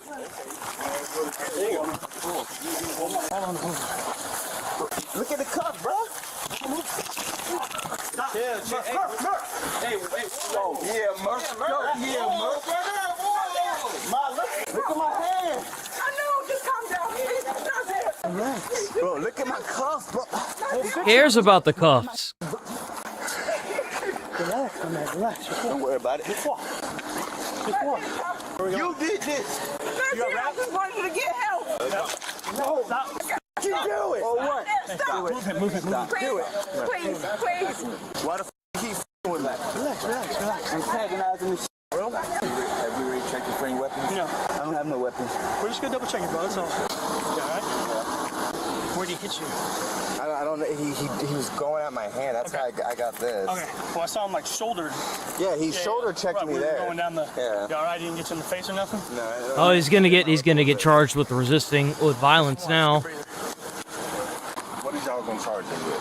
I really don't care, but he don't need no extra cause if he checked this man, he going back to prison because it's gonna be up to him. Exactly, it's up to him. So right now it would be trespassing, resisting without, resisting with. If he wants to go for battering. The battery LEO, yes. 3 counts of resisting. That's minor. The battery is what's important. It is right. Everything else is a misdemeanor, but the resisting with violence is a felony as well. But he touched me. You know where you're going, man. I don't, bro. Look, be smarter than that. Don't put your hands on me. Well, now he ain't never gonna have to pay for rent if he's locked up. Put him in jail. Keep him there. I got a freedom of speech. What Freedom y'all waiting of on? speech. Ain't none of the other supervisors. You're going to jail for trespassing and battery on LEO times 2, okay? Yeah, you need to put him in. Times 2? Yeah. Okay, that's it. Can you explain? Nope. Okay. Who I swung on? Nope. Who I swung on? When I was not swinging, it's batteries. Okay. Yeah. Shut the f up. Okay. God damn, bro. I might as well make y'all give me a charge. I already got the charge. I don't care about that. Okay. Are you going to continue to cause an issue in the back? They was instigating with me. What you talking? Like, I don't understand. Bro. He already made the comment he's gonna be a real psych patient. What the fuck? This guy's cracked. There's no way, man. What? Oh, you did? Yeah. Okay. No, I didn't. All right, then we're going to put you on. Hey. Please get down on your knees. we're gonna help you down. Thank you, bro. Dang. All the way on the ground, but we're going to help you. No. Wait. I'm not going nowhere. Listen to me. Listen. I'm not. What the hell are they doing? What are they doing? Bro, listen. Step back, sir. I'm back. 6 feet. All you need is 6 feet. All you need is 6 feet, Shamir. I'm ready to know. I need a lawyer. sir. I'm gonna sit you up. Y'all can't even look at me in my eyes. Y'all some real.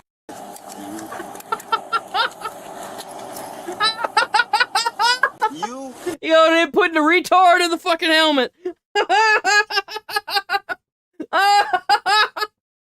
Bro. Yo. Oh my god, dude. No. You don't get to dictate who transports you. The people that me up get to transport me? Yeah. I think Mom's already up first. Bro, they got this guy tied up like a fucking. Just go ahead and go where we gotta go, please. Can you just please go where we gotta go? Hey. Bro, he looks like a fool. I can hear real good. All I did was try to help these motherfuckers, but that shit. Hey, could you just fix my legs, man? My arm is. Can you just move my legs to the side so I can lean back on my back? How I'm sitting right now, I'm on my. All right, don't worry about it. Don't worry about it. Don't worry about it. Don't worry about it. Don't say nothing else to me, bro. Please.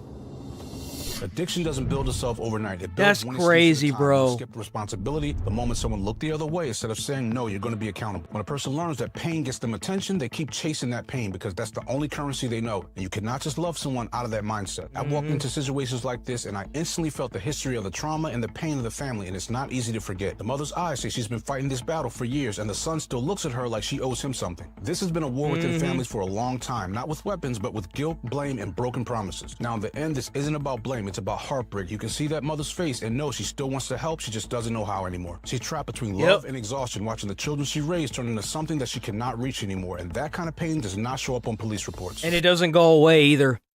It only gets worse. The only way someone like that can get help is if they want it themselves. And the best thing you can do whenever it comes to something like that is to leave them alone. So tell them they're not welcome that at your house. Try to keep them away from you, because they won't change. That's all there is to it. They won't change. Addiction's a hard thing. All right, boys, we're gonna roll up out of this bitch. 10 minutes.